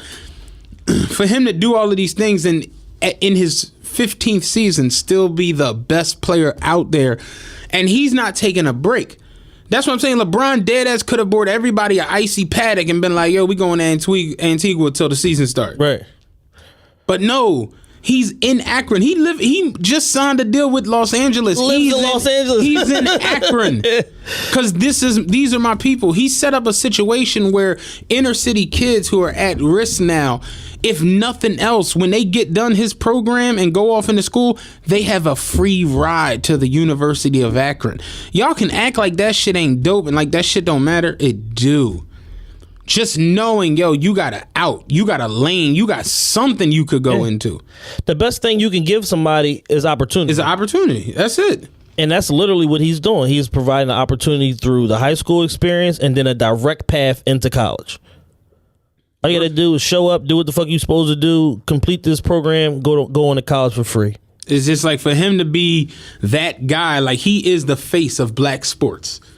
I can't think of anyone else. I mean, he's arguably the face of all sports. I said the other day, as far as the four major sports, he's the entity. Nobody's bigger than him. No, not in the four majors. In soccer, yes. But in the four American majors, nobody's LeBron. No. Not Tom Brady, not fucking what's the crazy batter from the Nationals? Bryce Harper. Bryce Harper, none of them. Like, if I saw Bryce Harper tomorrow on the street, I wouldn't know who the fuck Bryce Harper was. He could come in here and dead ass do what Taylor's doing. Be like, yeah, my name is Bryce. Be like, what's up, guys? And wouldn't think nothing of it. Think real shit. And this is the best player in baseball. Well, the boy that went to the Dodgers might be the best player in baseball. What's his name? When he came from the Mets or some shit. The one that just went to the Dodgers. The Phillies was trying to get him. Manny Machado. Machado. He's the man. Him and that boy Judge, they're fucking crazy. Aaron Judge is crazy. Yeah, but Bryce Harper's like, those are stars of their. Bryce Harper's contract he's about to get is hard. It's like about to get like $400 million, though. It's insane. But it's like, yeah, as far as him being who he is, the entity that he's become, for him to still care that much. And then it ain't just that. His social awareness, like every little aspect of him is just like, Brian a good ass dude. Yeah, for sure. Like, you hating on that, I just don't know what to tell you. So the conversation that me, you, and Rod had was like, I don't understand why people are making this into a, well, what is Jay-Z doing? What's Jordan doing? What's Will Smith doing? What's like, why do we look to our celebrities for help as far as the black community? You had a real good response to that. Yeah, my response to it is basically like, nobody's not going to help us. Like, we don't have any help. So if Oprah, Jay-Z, Beyonce, LeBron, Obama, if they're not going to lend a helping hand and do all they can to help black folks on the whole, it's over. Your government is not going to help you. They don't give a fuck about you. No. They're cutting all the social-based programs that affect you the most. Like I tell people, I was saying the other day, this Black Lives Matter shit been going on for years now. Yes. Black lives are still getting thrown into the garbage. Absolutely. At the left and right. At a record pace. They're marching right now, and I think is it Minneapolis? Yes. The cop shot the guy running away. It's like, we've been going to do this for 3-4 years now. Yeah. Actually, longer than that. Trayvon was what, 8 years ago now? I don't think it was 8. It might have been like 5 or 6 or something. Something like that. Yeah, it wasn't recent, but that was the one that like, you know, blew up the whole social justice shit and all of that just in general. But yeah, my response is basically like, yo, if they're not going to help us, then, you know, then who is? February 12th, yeah, 6 years. 6 years. So, 2012. Yeah, not February 12th, February 2012. Right. So my whole thing is this.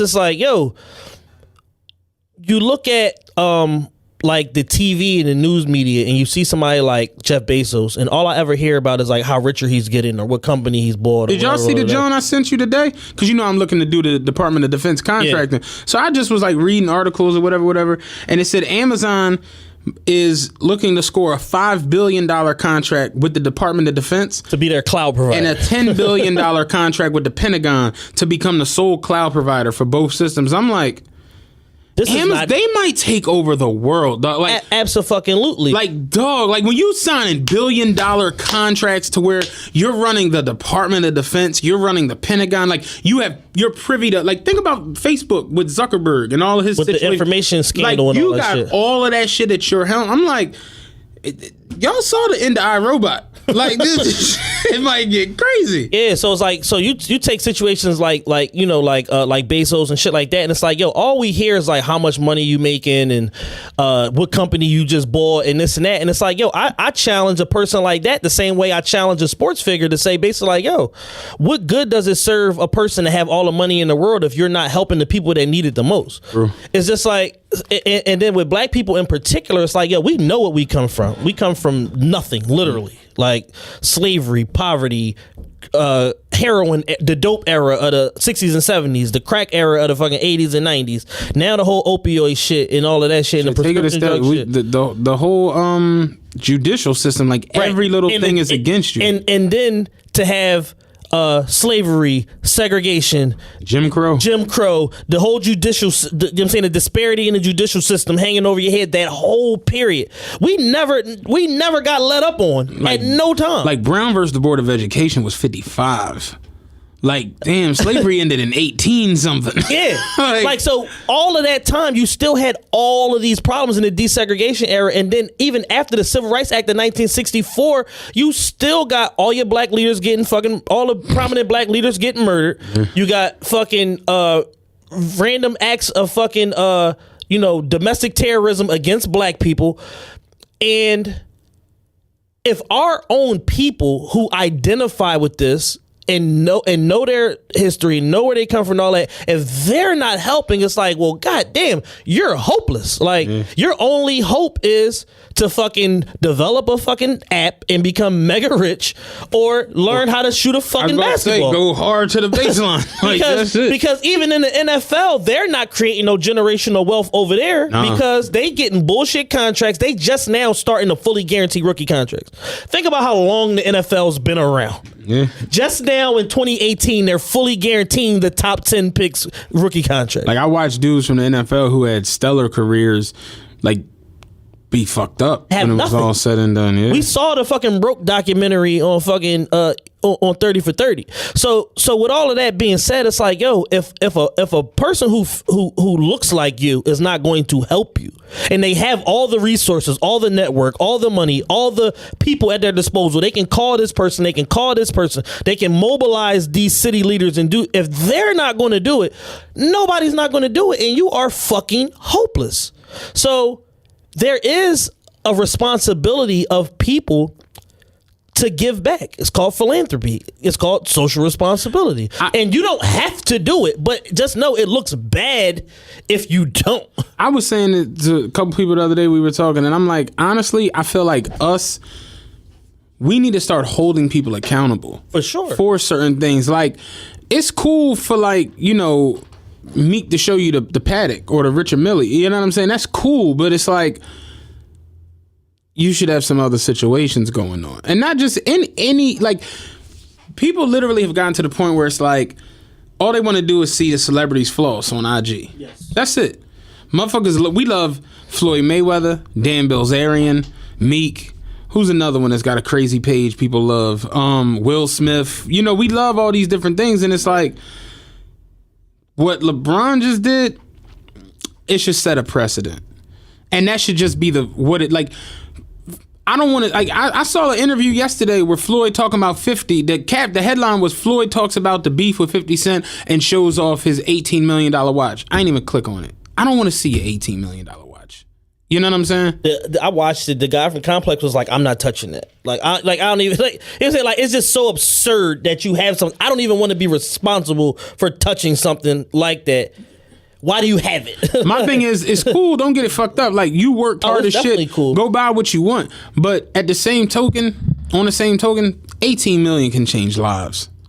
It could dead ass change lives. Shit, 180,000 can change lives depending on where the fuck you at. It could change lives. Like, think about the fact that Floyd Mayweather's from Flint, Michigan. They don't have clean water for however many fucking years. It's like, yo, what could you have done with 18 million to change the water situation in Flint? Real talk. And it ain't your responsibility, but it is. What's the running back from the Buccaneers back in the 2000s? Mike Allstott? No, he was a fullback. Oh, you talking about black running back? Yeah. Oh, Warwick Dunn? Warwick Dunn. You know, he's like quietly put like 140 families in brand new homes. Yeah, he's got like a company where he look it up. He's got a company where he like rehabs homes for like people and shit in the neighborhood. He's put almost 140 families in new homes. And it's just like, yeah, shit like that needs to be like big, like fuck that watch. Like shit like that needs, like 2 Chainz going around giving a handicapped family a brand new van. Like shit like that needs to be bigged up. I don't care about Rick Ross throwing Checkers burgers in the fucking crowd. Like other shit that goes on, like like you said, the inner city and the black community is it's like destitute in certain places. Yes. And just depleted. And then because there are no resources. And then with gentrification, it's picking and choosing the areas that we feel are most vital and can be most vibrant going forward, and then we push those people out of this area into an already fucked up area, serving to further deplete that area of the little resources that it has left. Because now you're asking more people to survive off of less. And just the general nature of niggas tear shit up. So you put more niggas in a closed space, niggas gonna tear more shit up. So now the neighborhood that already was at a fucking negative property value is fucking further declining. And then you go 7 blocks away to the next fucking area, and the shit is so far priced out that nobody that from that original area can live there. Yeah. Think about what Northern Liberties was 15 years ago. It's insane. It was a fucking war zone. Yeah, wasteland. Like, motherfucking, it was literally like you could throw a dead body over there and nobody would notice the shit. Like in some of them areas. And now it's the second highest fucking real estate market in the city of Philadelphia. Crazy. In Southeast Pennsylvania. Like other than like fucking Rittenhouse and the main line, it's like the fucking highest like real estate value in the area. Yeah. It's fucking nuts. Warwick Dunn began his charities called the Warwick Dunn Charities and Homes for the Holidays in 1997. Former NFL running back, he just gave away on October 17th his 145th home to a family in need. That's fly as shit. Yeah. Like 145 families. So that might be 1,000 people. And Warwick Dunn ain't in the hall. Didn't take down $100 million contracts, but he said like his mother was a police officer. I watched the little joint they did on him on E60. His mom was a cop, and she dedicated her life to bettering the community. And like people have such a negative stigma about police officers. He's like, no, my mom wasn't out here beating people and harassing. My mom was like the cop that would come and walk and knock on people's doors. You doing okay? I'm the police officer. I'm beating the neighborhood. You need me? Like he's like, I got that from her. Like take care of your peoples. And it's like that motherfucker ain't take down 150 mil, but he just had found a way. He had a goal like, no, I'm going to do this for the people. So it's like to tell me, oh, not everybody got a crazy contract like LeBron's. Dog, it ain't needed. Right. Sometimes it's just not. Sometimes it's just a will. And sometimes if you can just lend your celebrity to certain situations or people that have the infrastructure to do what you want to do, and they'll fund the shit. Mm-hmm. But you got to put forth the effort to even figure out if that shit can happen. You know what I'm saying? This motherfucker's giving away money all the time in America. Like it's somebody somewhere right now closing a fucking $1 billion deal. Yeah. And my thing, a lot of like niggas just really just get to the point where it's like they just want to stunt. That's it. Yeah. Like I just want to flex, tear it up, and they really, because it's like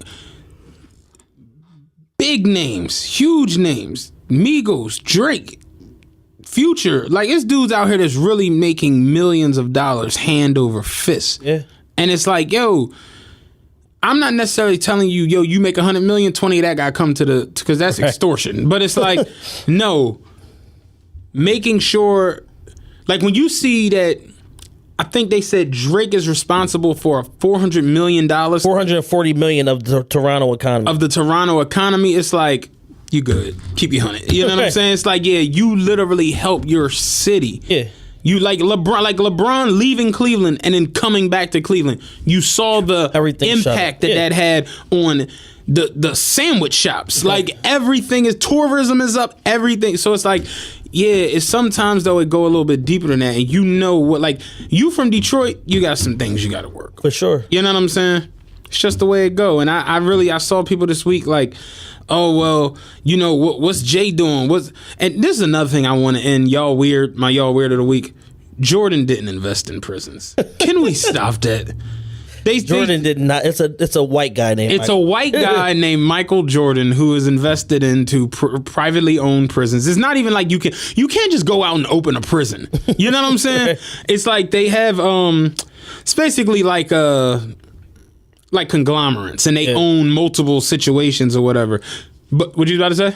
I was going to say that's why they're all private. Yeah, like it's not like, yo, I opened a prison, you know what I'm saying? Give me some niggas in there. Like, no, it's not like that. But y'all got to stop the whole, oh yeah, see, and LeBron invested in a school, Jordan invested in a prison. It's like, y'all sound dumb as shit. This is not helping. This is not helping anything. I made a joke about Jordan gambling. Yes, Jordan's probably at the blackjack table, but he didn't invest in prisons. Can we stop that shit? My overall issue with Michael Jordan is a lot of shit happens on your watch. You don't have nothing to say about. My thing with Jordan, and this is what I talk about, the 80s and the 90s. In 91, 92, people were getting murdered. Yeah, Rodney King happened. I'm talking about getting their... No, I'm not even talking about like outside of Jordan. I'm talking about people was getting a throat slashed for Jordans. Oh, yeah, for sure.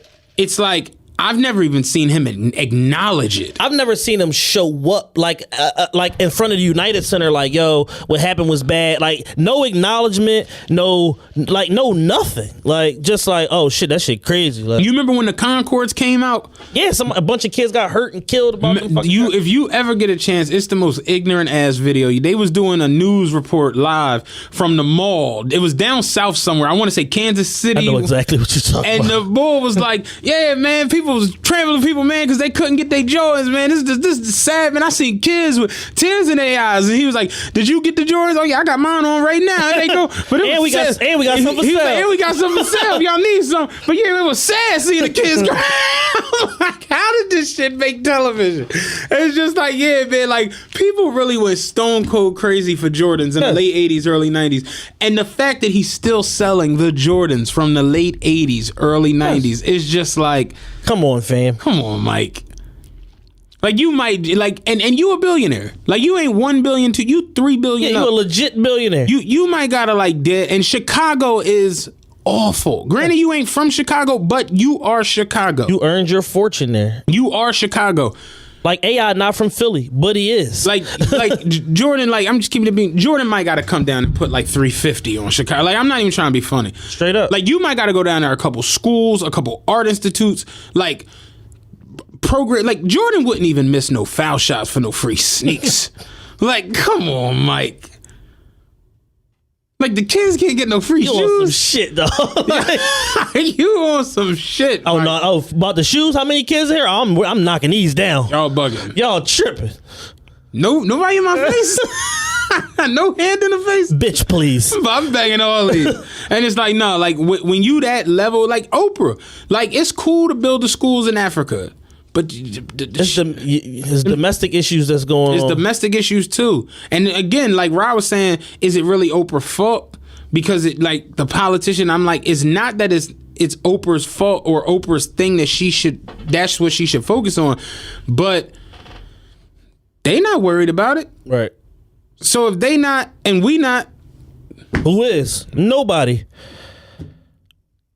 so it's deep. And I was trying to tell, because I saw, it was crazy. I put my phone down, went and drove half a trip, came back. I saw 40 messages from you. I'm like, all right, they've clearly been going at it.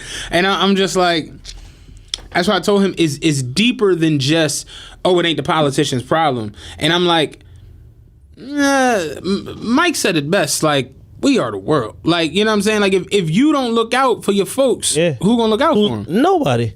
And the whole thing is like Rob was basically saying like, yo, he feel like, you know, it should be like taxation, you know, giving the extreme taxation to billionaires and da da da. And I'm like, all right, well, there's two separate issues. There's a taxation issue, and then there's a redistribution of tax money issue. Because if a person is like, say the average tax rate is anywhere between, like, if you work in Pennsylvania, you pay anywhere between 19 to 28% comes out of your paycheck, depending on how much money you make. If you make fucking $3,000 a month and they cut you back an extra 10%, they say they give you a 10% tax break, they cut you back an extra 10%, you're making $300 more a month. Yes, you can use that, but that doesn't get you to the level where now all of a sudden you can become a millionaire because of the money that they cut you back. Like, I was trying to explain it to somebody else the other day. I'm like, it's one of them things where, like, that's what LeBron's school is, 3rd and 4th grade.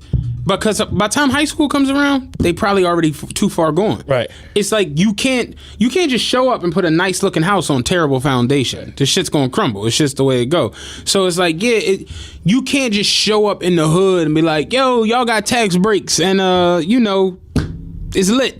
Nah, it don't work like that. Definitely don't. Poppy store's still gonna thrive. You know, no one's gonna own a business. My one of my OGs, he owned a bunch of property around Philly, and he owned like a store property, a Poppy store joint. They be making them sign 25-year leases. The Poppy store is not going nowhere. 25-year leases. No Bobby. Like, No Bobby. and literally what be happening with that shit is, even like the Puerto Ricans and the Dominicans and shit like that, they be creating wealth for their families, because what they do is they'll all go in on the motherfucking store, 25-year lease. Buy what they need, whatever, get the shit up and running. They send one person here from their home country. They run the store for 4 or 5 years, make $700-800K, go back, boom, another cousin, uncle, whatever, dad, come run the joint, make his money, go back. And they literally like keep the shit all in the family. But you look up, and over that 25-year period, they didn't amassed $5 million in And I was saying the other day, I'm like, you ever noticed the Chinese stores? It don't be the same people in there for years. Yeah. Like the Chinese store across the street from my depot, it's a whole new family that's running it and back there stirring up fucking noodles and shit with winter coats on.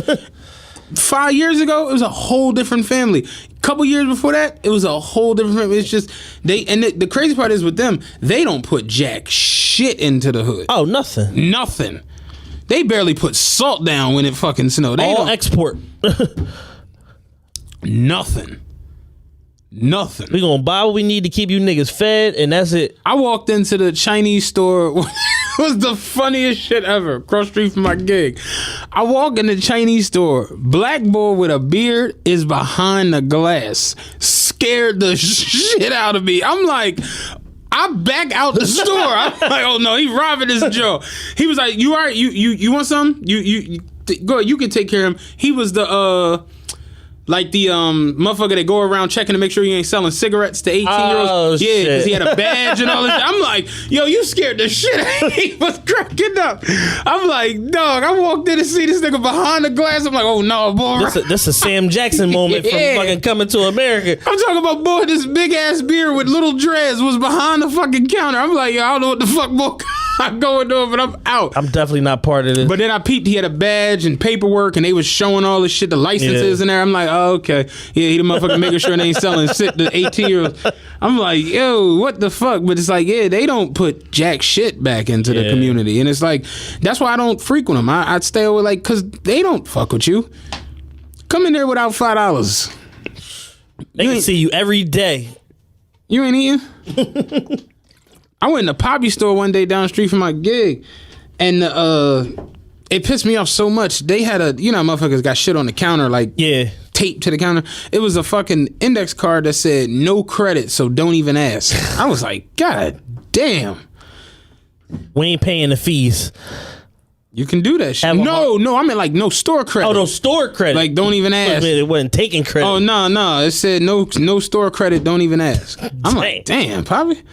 I mean, granted, you going to a store, you shouldn't need no fucking store credit, but it's like, you're not in the situation, but it's like, just for you to have something up here like that, it's like the gall. Right. It's like, god damn. Fuck y'all niggas. FYN. Boy, young boy was in front of me. He's like, yo, Pot, let me get a loose. Put the change up. He gave him the loose. He's like, give me a light. He's like, on the wall. It's a fucking lighter attached to a fucking cord hanging near the door. I'm like, that's just like, you selling that many Lucy's that you know to enabling the genocide. Yeah, and it's just like, spark up on your way out.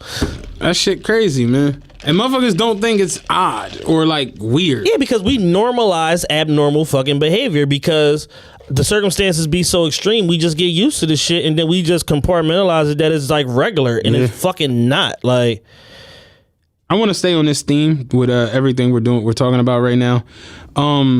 Apple, the most cash rich company on the face of the earth. Yeah. Basically hit the media today. They're the first publicly traded company to be recognized as worth $1 trillion. Yeah. 1 trillion is a billion 1,000 times. Right. Damn.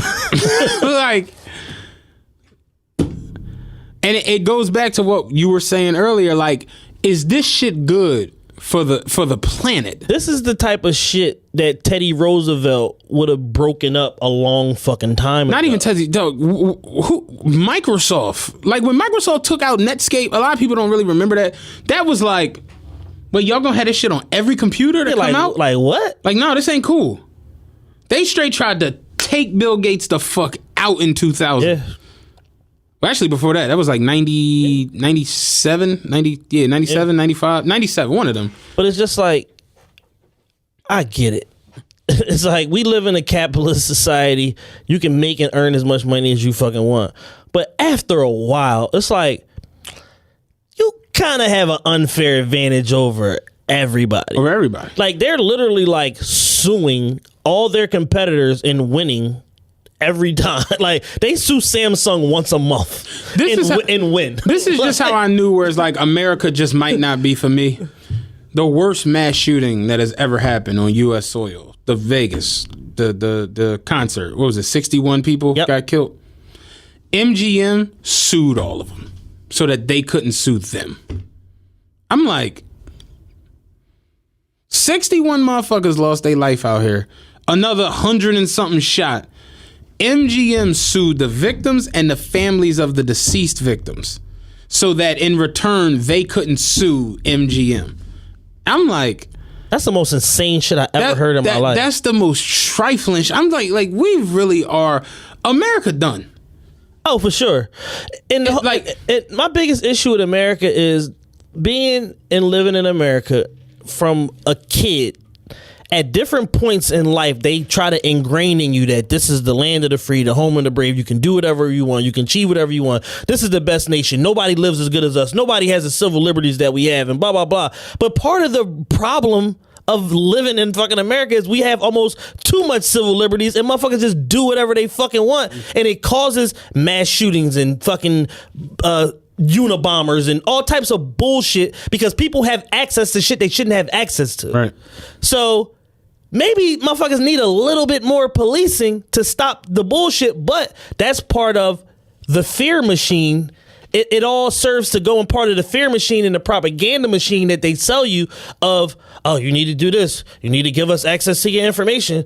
Oh, Apple, that San Bernardino shooting, you really need to let us have a backdoor access into people's phones from the fucking feds. It's just like, no, fuck you. I don't need to let you have access because the minute that I give you access for this reason, you're going to use that and piggyback onto another reason to invade people's privacy and to tap people's phones and to do this, to do that, to exercise more control over your citizens.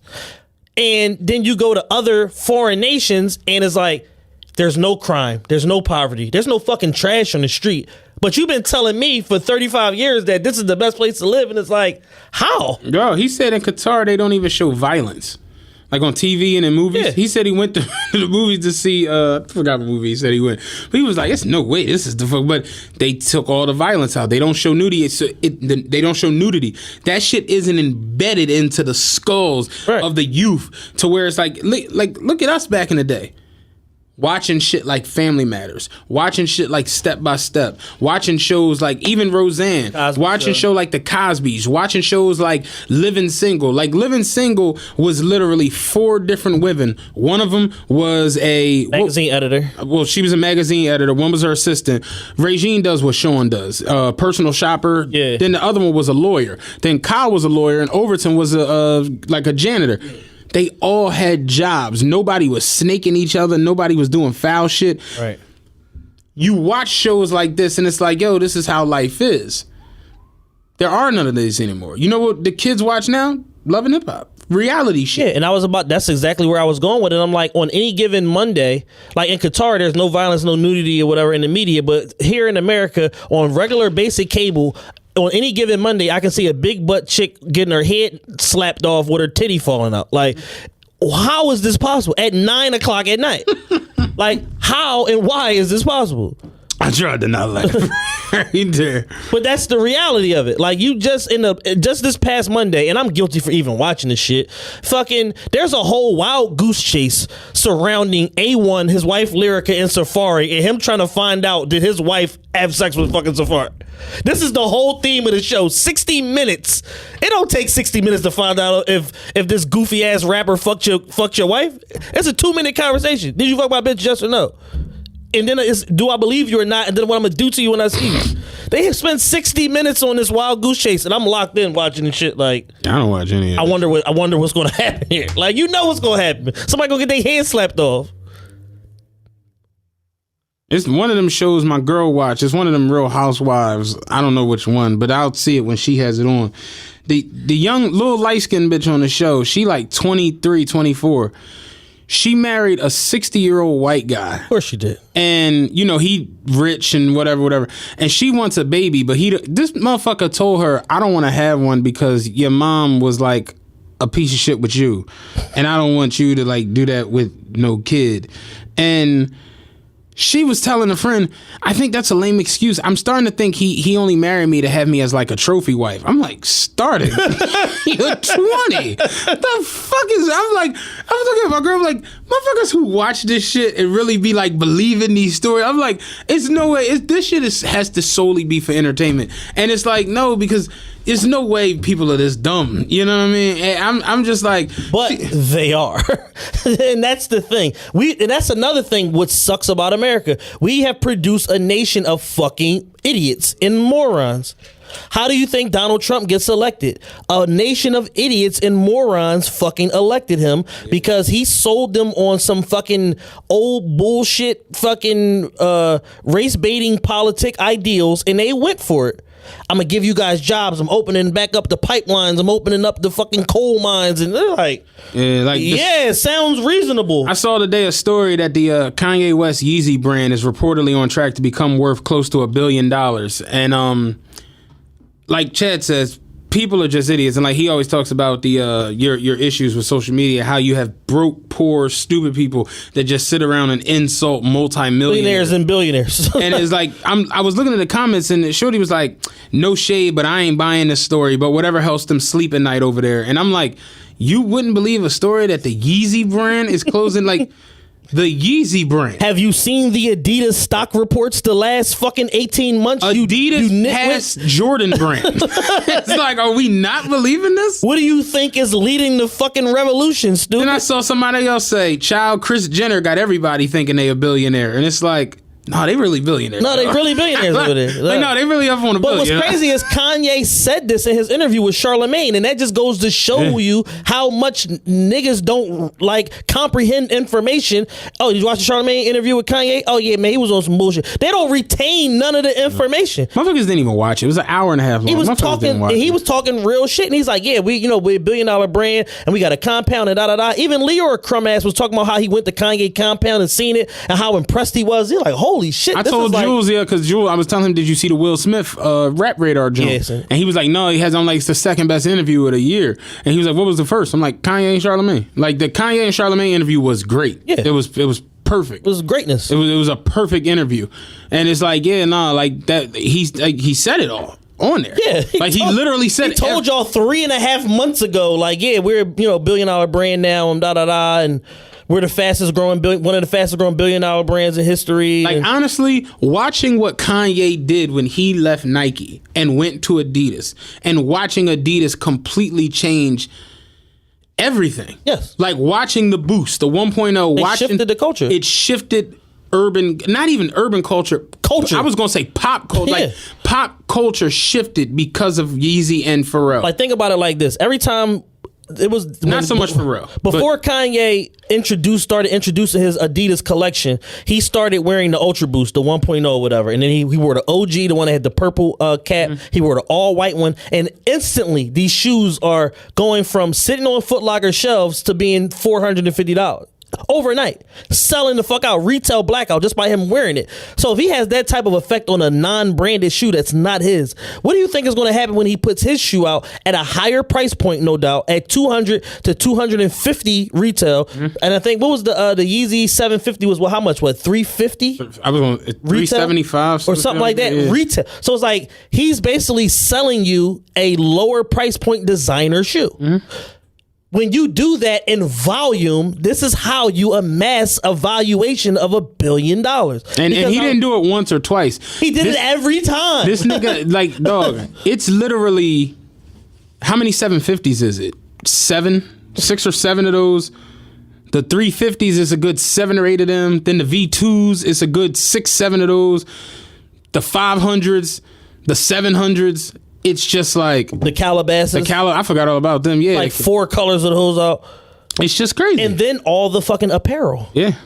So if this on average, like he not on Yeezy season 1 no more. Like 8. Yeah, like that shit gets bigger, and like Yeezy season, what was it? 5 was at Madison Square Garden. It's like He sold out Madison Square Garden for a fashion show. Do y'all not think that there's no interest in this product because you don't own any? And that's another thing that just people in the urban world in particular got to do is stop thinking that because you don't subscribe to something or you're not taking part in it, not part of your doctrine. That it's not making money or it's not impacting people.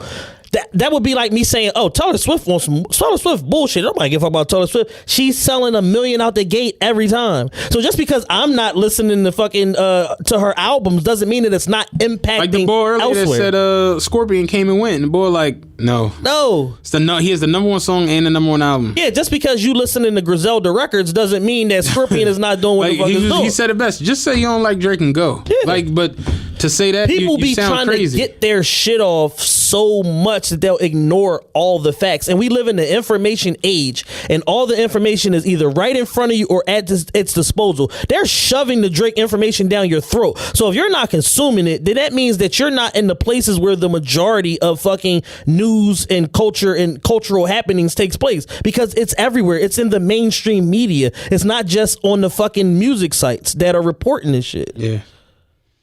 My biggest thing be stop with the internet rumors and stories and like my man today was because we was talking about how in this time period being a persona can get you paid. Oh, for sure. And I'm like, just look at like I'm not talking about like the hood motherfuckers like A-Town and shit like that. I'm talking about like just look at what the Kardashians did. Like they turned personas into billions of dollars. Yes. You look at Rick Ross. He knew, yo, I'm a persona.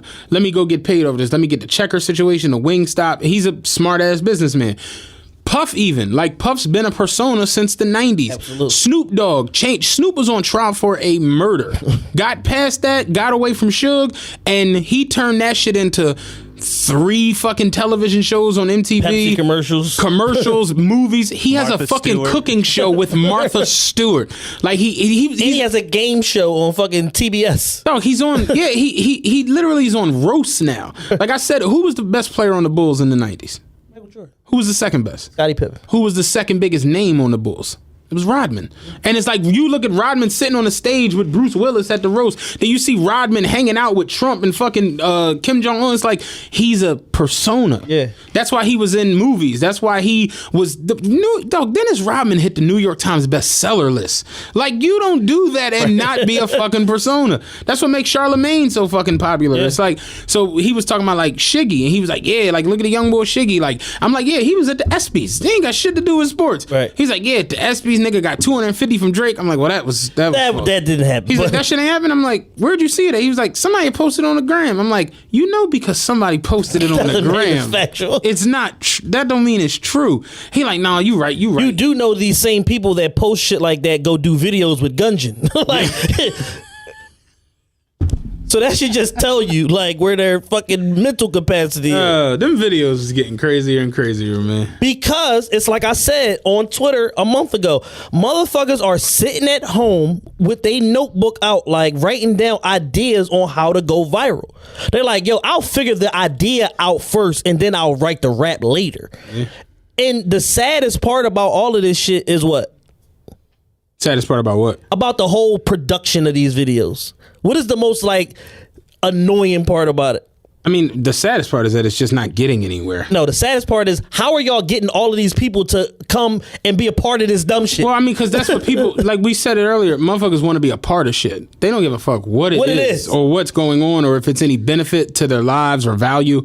I can't get 10 people to go to Dorney Park. Niggas is getting 30 people together for a fucking 60-second music video. Because honestly, Instagram trumps life. So if I get seen on this, I might get some more followers, which ultimately means I could, become a bottle girl. I could do this. I could do, motherfuckers, like people. I could host Fifth Street Lounge. I did see people post things online like, what would you rather have?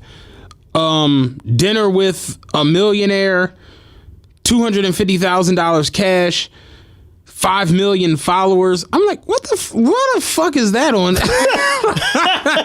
Like, we've really reached a point where 5 million followers has an equivalency to $500,000. Yes, we've reached that. You've seen it. I know everyone listening has seen shit like that. Like, why the fuck would I don't want the 4,000 I have. How much can you give me for these? You give me 400, I'll give you the rundown on all these motherfuckers. Like, But motherfuckers really have reached that point where it's like if a motherfucker presented that to them, they would have to go. I mean, if I like what's wrong with y'all? We crazy. Yes, we are, man. Lear Cohen stopped by the Breakfast Club the other day, man, and Pitiful. For all of y'all that don't know, Lear Cohen was at Def Jam. He was their head A&R, right? He was the A&R was he was the president. Kevin Lyles. He was the president. It's like he basically snaked the company from up under Russell. Got Russell to take a dumbass deal. Then he raised the valuation of the company through Rough Riders, Rockefeller, and Murder Inc. Off the backs of people like Damon Dash, who he said Jay-Z, he doesn't know, DMX, Irv Gotti, and Ja Rule. And he rose the valuation of the company, then was able to broker another deal, resold it for all his fucking money, and he stayed on as a CEO, and then eventually left and went to Warner Music after he ran Def Jam into the ground. Yeah. So he stopped by Breakfast Club the other day, and I mean, we're in the media now. Quasi. I don't like to diss other media because I really be trying to take a chance and listen. Like, I've started fucking with Rap Radar a lot more. Elliot Wilson, B-Dive started fucking with Brilliant Idiots a lot more. Like, you know, giving Andrew Schultz a try and shit. I'll try. Yeah, but watching the Breakfast Club, like, because this is my joint. I knew which way Charlemagne was going to go. Oh, for and sure. I knew which way Envy was going to go. I watched it, and I'm talking about 8 minutes in. It was like, all right, yeah, I was right. They pitched him a softball. And it's like, I watch y'all, that be my joint. Like, why do the energy got to change? Yeah. Why when Tekashi come up there, is your energy one way? Y'all trying to press him. You trying to step on him. Yeah. Why when 50 come up there, is it a joyful, happy, oh, you know, you the man? Like, why is it that? But then when... Yachty. Yeah, it's a whole different. Or when Dame show up, you trying to like backdoor plane. When Dame right about every little thing, everything, and it's like when I said white dude coming up there, they ain't about to be on his neck about no shit. And he low key tried to play Dame in playing him. Oh, don't say that, Leo. You know Dame going to take that clip and call you a culture vulture. He low key trying to play Dame right there, and it's like. Well, he is. And then y'all had him on the ropes, and y'all just let him up. Like he was on the ropes about the opioid shit, and they just let him up. Like, so basically, Leor was asked, "Do you feel like the opioid shit?" He's like, "Is a serious problem?" And he said, "Well, it's the biggest shit I faced ever." He was like, "You know, when the crack era came along, when the rappers, you know, like Ice Cube and all them would rap about it, it was more so like denouncing it. Like, you don't want to be a fiend, stay away from that shit. And that shit ultimately, like, you know, to be a crackhead wasn't cool, but now to be on lean and perks is like popping." And they like, well, if you don't support it or don't fuck with it, because he said I don't fuck with that shit. Why do you sign artists or back motherfuckers who talk about it? And he's like, well, you know, I mean, I ain't gonna lie, I got a family to feed. I got a business to run. And it's like, Charlemagne said, whoa, like, they ain't gonna take that clip and call you a culture vulture. And he just goes left like, I don't know who that is. Yeah. Who is that? And Envy like, come on, like, don't sit there, don't do that. Like, he like, I don't know him. And they just went back to some other shit. And that's the moment where Tax Stone is like, man, get the fuck out of here. You on some bullshit. I'm gonna pull a picture up. You don't know who this is? You ain't make all these hundreds of millions off the backs of Rockefeller? You didn't fucking split up Rockefeller. You wasn't part of the reason that Rockefeller split up. Dame had to snap on your fucking underling because y'all tried to show up with Def Jam jackets on the Hard Knock Life tour. Like, that didn't happen. You don't know who this is? And that's why I'm just like, damn, I wish we had that right there. Yeah, it's like, yo, y'all had a perfect moment to create internet gold and y'all didn't do it because you let him off the fucking hook because y'all fear that if you press him, he won't come back. Mm-hmm. But he ain't coming back anyway. So you might as well get your shit off and create your fucking moment. That was the moment right there, and they missed the moment. Yeah. They just let him off the hook like, oh, no. Yeah, I didn't even get through the whole interview. I still got like another 20-something minutes on it. I never liked Leor. Like, me personally, I just never liked him. I did, and that's the sad part. He's just regressed so much, and it's just like his true intentions have become so apparent in the last 4 or 5 years, and it's just like, dog, you look crazy out here. Like, And I said it, I'm like, damn, Dame ain't lied to us yet. nope. Like, still ain't lied. And it's like, damn, to see, and that's what the part that scares me the most about the media is like for Dame to be painted as the bad guy. When he like, yo, I told y'all about Lior. It's in the book. And I told y'all before I even put the book together. Then you see Lior say some shit like that and you just like, damn. Yep. Then you see Dame like, yo, I straight believed in Lee Daniels when nobody believed in this motherfucker. I even went as far as giving him $2 million cash when none of these other production companies would fuck with him. And he was like, yeah, I'll give you your money back. Then he blows, gets on with all these other motherfuckers and Goes won't on even tour and won't even call me. and won't even acknowledge me when I take him to court and win. It's like, it make you look at every little situation. The Rockaware deal, the Rockefeller. Like when Jay said, "I'll give you Rockefeller for the full out masters of Reasonable Doubt," and Dame like, no, motherfucker, you ain't we created that by yourself. shit. Yeah. Like, what the fuck are you talking about? What the fuck I'm gonna do with fucking Petey and fucking what's the chick that's on Love and Hip Hop? Tierra Marie. Tierra Marie. What the fuck I'm gonna do with them? Nah, this some shit we created from the ground, dog. Like, you tripping. Yeah. You trying to rewrite history. You trying to rewrite history and you can't, like, it's revisionist history. You can't do that. Can't and do it's that, like, man. damn, Dame was right. The nigga's right on every little You look at situation. the Charlie Walk situation. Charlie Walk Yeah. was on the show before. It got revealed that he was another one out here sexually harassing women and shit like that. And Dame's like, I've been told y'all about Dame Charlie said, Walk I've 10 years swung ago. on Harvey Weinstein. I've been told y'all about this nigga. He's always right. He said, I had to slap the shit out of him for doing some old stupid shit. It's like, I've been told y'all about Harvey Weinstein. He told you about Charlie Walk. He told you about Lee. He told you about Lior. And it's just like, I said, I'm like, damn. And these is all, and what's crazy is these is all Jay business partners. Jay literally just did the Khalif Browder joint with the Harvey Weinstein. Weinstein on stage. Jay was sitting with Harvey Weinstein on stage for the Khalif Browder interview. That was last year. It's just like, damn, like Dame LeVar Ball status. He ain't lied to us yet. But the thing is, it's like sometimes you pay for being factually correct with your popularity or with your public perception. I deal with it. You pay with that shit. I know I'm not as, you know what I'm saying, as revered as I should be because I tell the truth too much. If I told the truth on everything that I dislike about what's going on in like my personally in my city, motherfucker be shooting at me. Oh yeah. If I open my mouth, and I just say that to Jules the other day, I'm like, if I really started like talking, like, don't ever give me no truth serum. Like if I got to making 60-second videos like how Gilly and Wilder, what? I'd be shot by September. Yeah.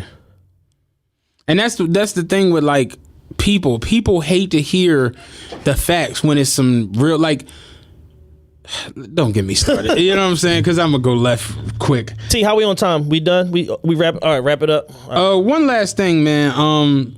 They're having a parade for Tristan Thompson in Cleveland. Apparently, did you see that? Yes. They're really having a parade, October 13th. Apparently, he ran up in Draymond Green's Two-piece them. mitt. Bing, bing. And good for him, man. Like, that's all I really got. Good for him, man. They said LeBron and KD had to break this shit up. Yeah. Imagine being so incensed you still on a nigga in front of the two biggest basketball players in this modern era. I mean, you gotta look at it like motherfuckers is grown. So I personally liked it because I remember an era where Charles Oakley went to Tyrone Hill hotel room for his bread.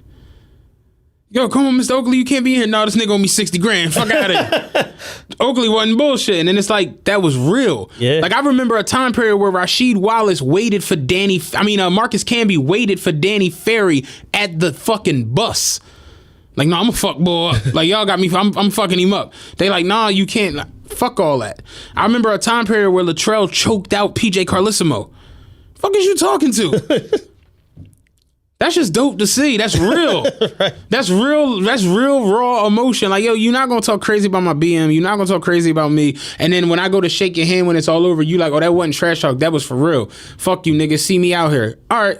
I'm gonna see you out here. So when I see you in a party, nigga, I'm running up in your face. Like, that's dope.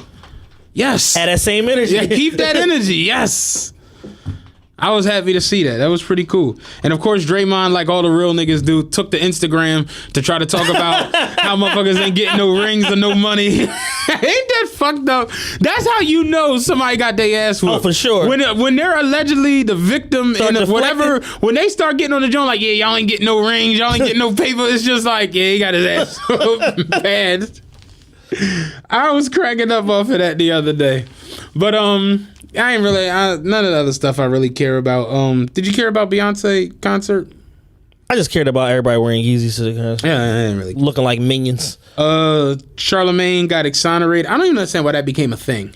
Because the feminist movement got a hold of the information and just pushed this agenda for 2 weeks, despite the fact that Charlemagne, it's not new information. It's an old case. Charlemagne been talking about it. He talks about it all the time. All the time. His problem is, and his wife said this on air, they called his wife to talk about, because he said they had an incident where the first time they had sex, he said that he raped her. And she's like, yo, first things first, you don't know how to fucking talk. She's like, so that's first thing. It's like, that is not what happened. We both were fucking drinking. We both did such and such. I was very coherent when I had sex with your stupid ass, and we planned to have sex. So how could you get on the radio and say that it was like rape? That's not the conversation that we had. You're fucking stupid. Like, this is his wife. It's like, you're fucking stupid, and now you're your own worst enemy. Like, she's telling him this on air on the Breakfast Club. I gotta hear this. Yeah, like she was really like checking him, like, yo, you don't know how to talk. Like, that's your whole problem. Like, you don't know how to articulate yourself and you don't know how to properly recall situations. And she was like, yeah, because you did such and such. He was like, I don't even remember that. She's like, yeah, because you're a fucking dumbass. Like, she was really like checking him. So it's like, so the feminist movement got a hold of the information, and then they want to start pulling up clips of this and clips of that and splicing it together, and he been trash and we need to get rid of him, blah blah blah. Then the DNA evidence comes out and everybody's mute. Ran a DNA scan. He had no connection to the girl, no nothing, no blood, no semen, no nothing. Because whatever happened, he wasn't the one that did it. But he's the face, so the feminist movement needs popular faces to attach to their movement to, put their head on the stake and say, look at another popular man out here doing what he's doing.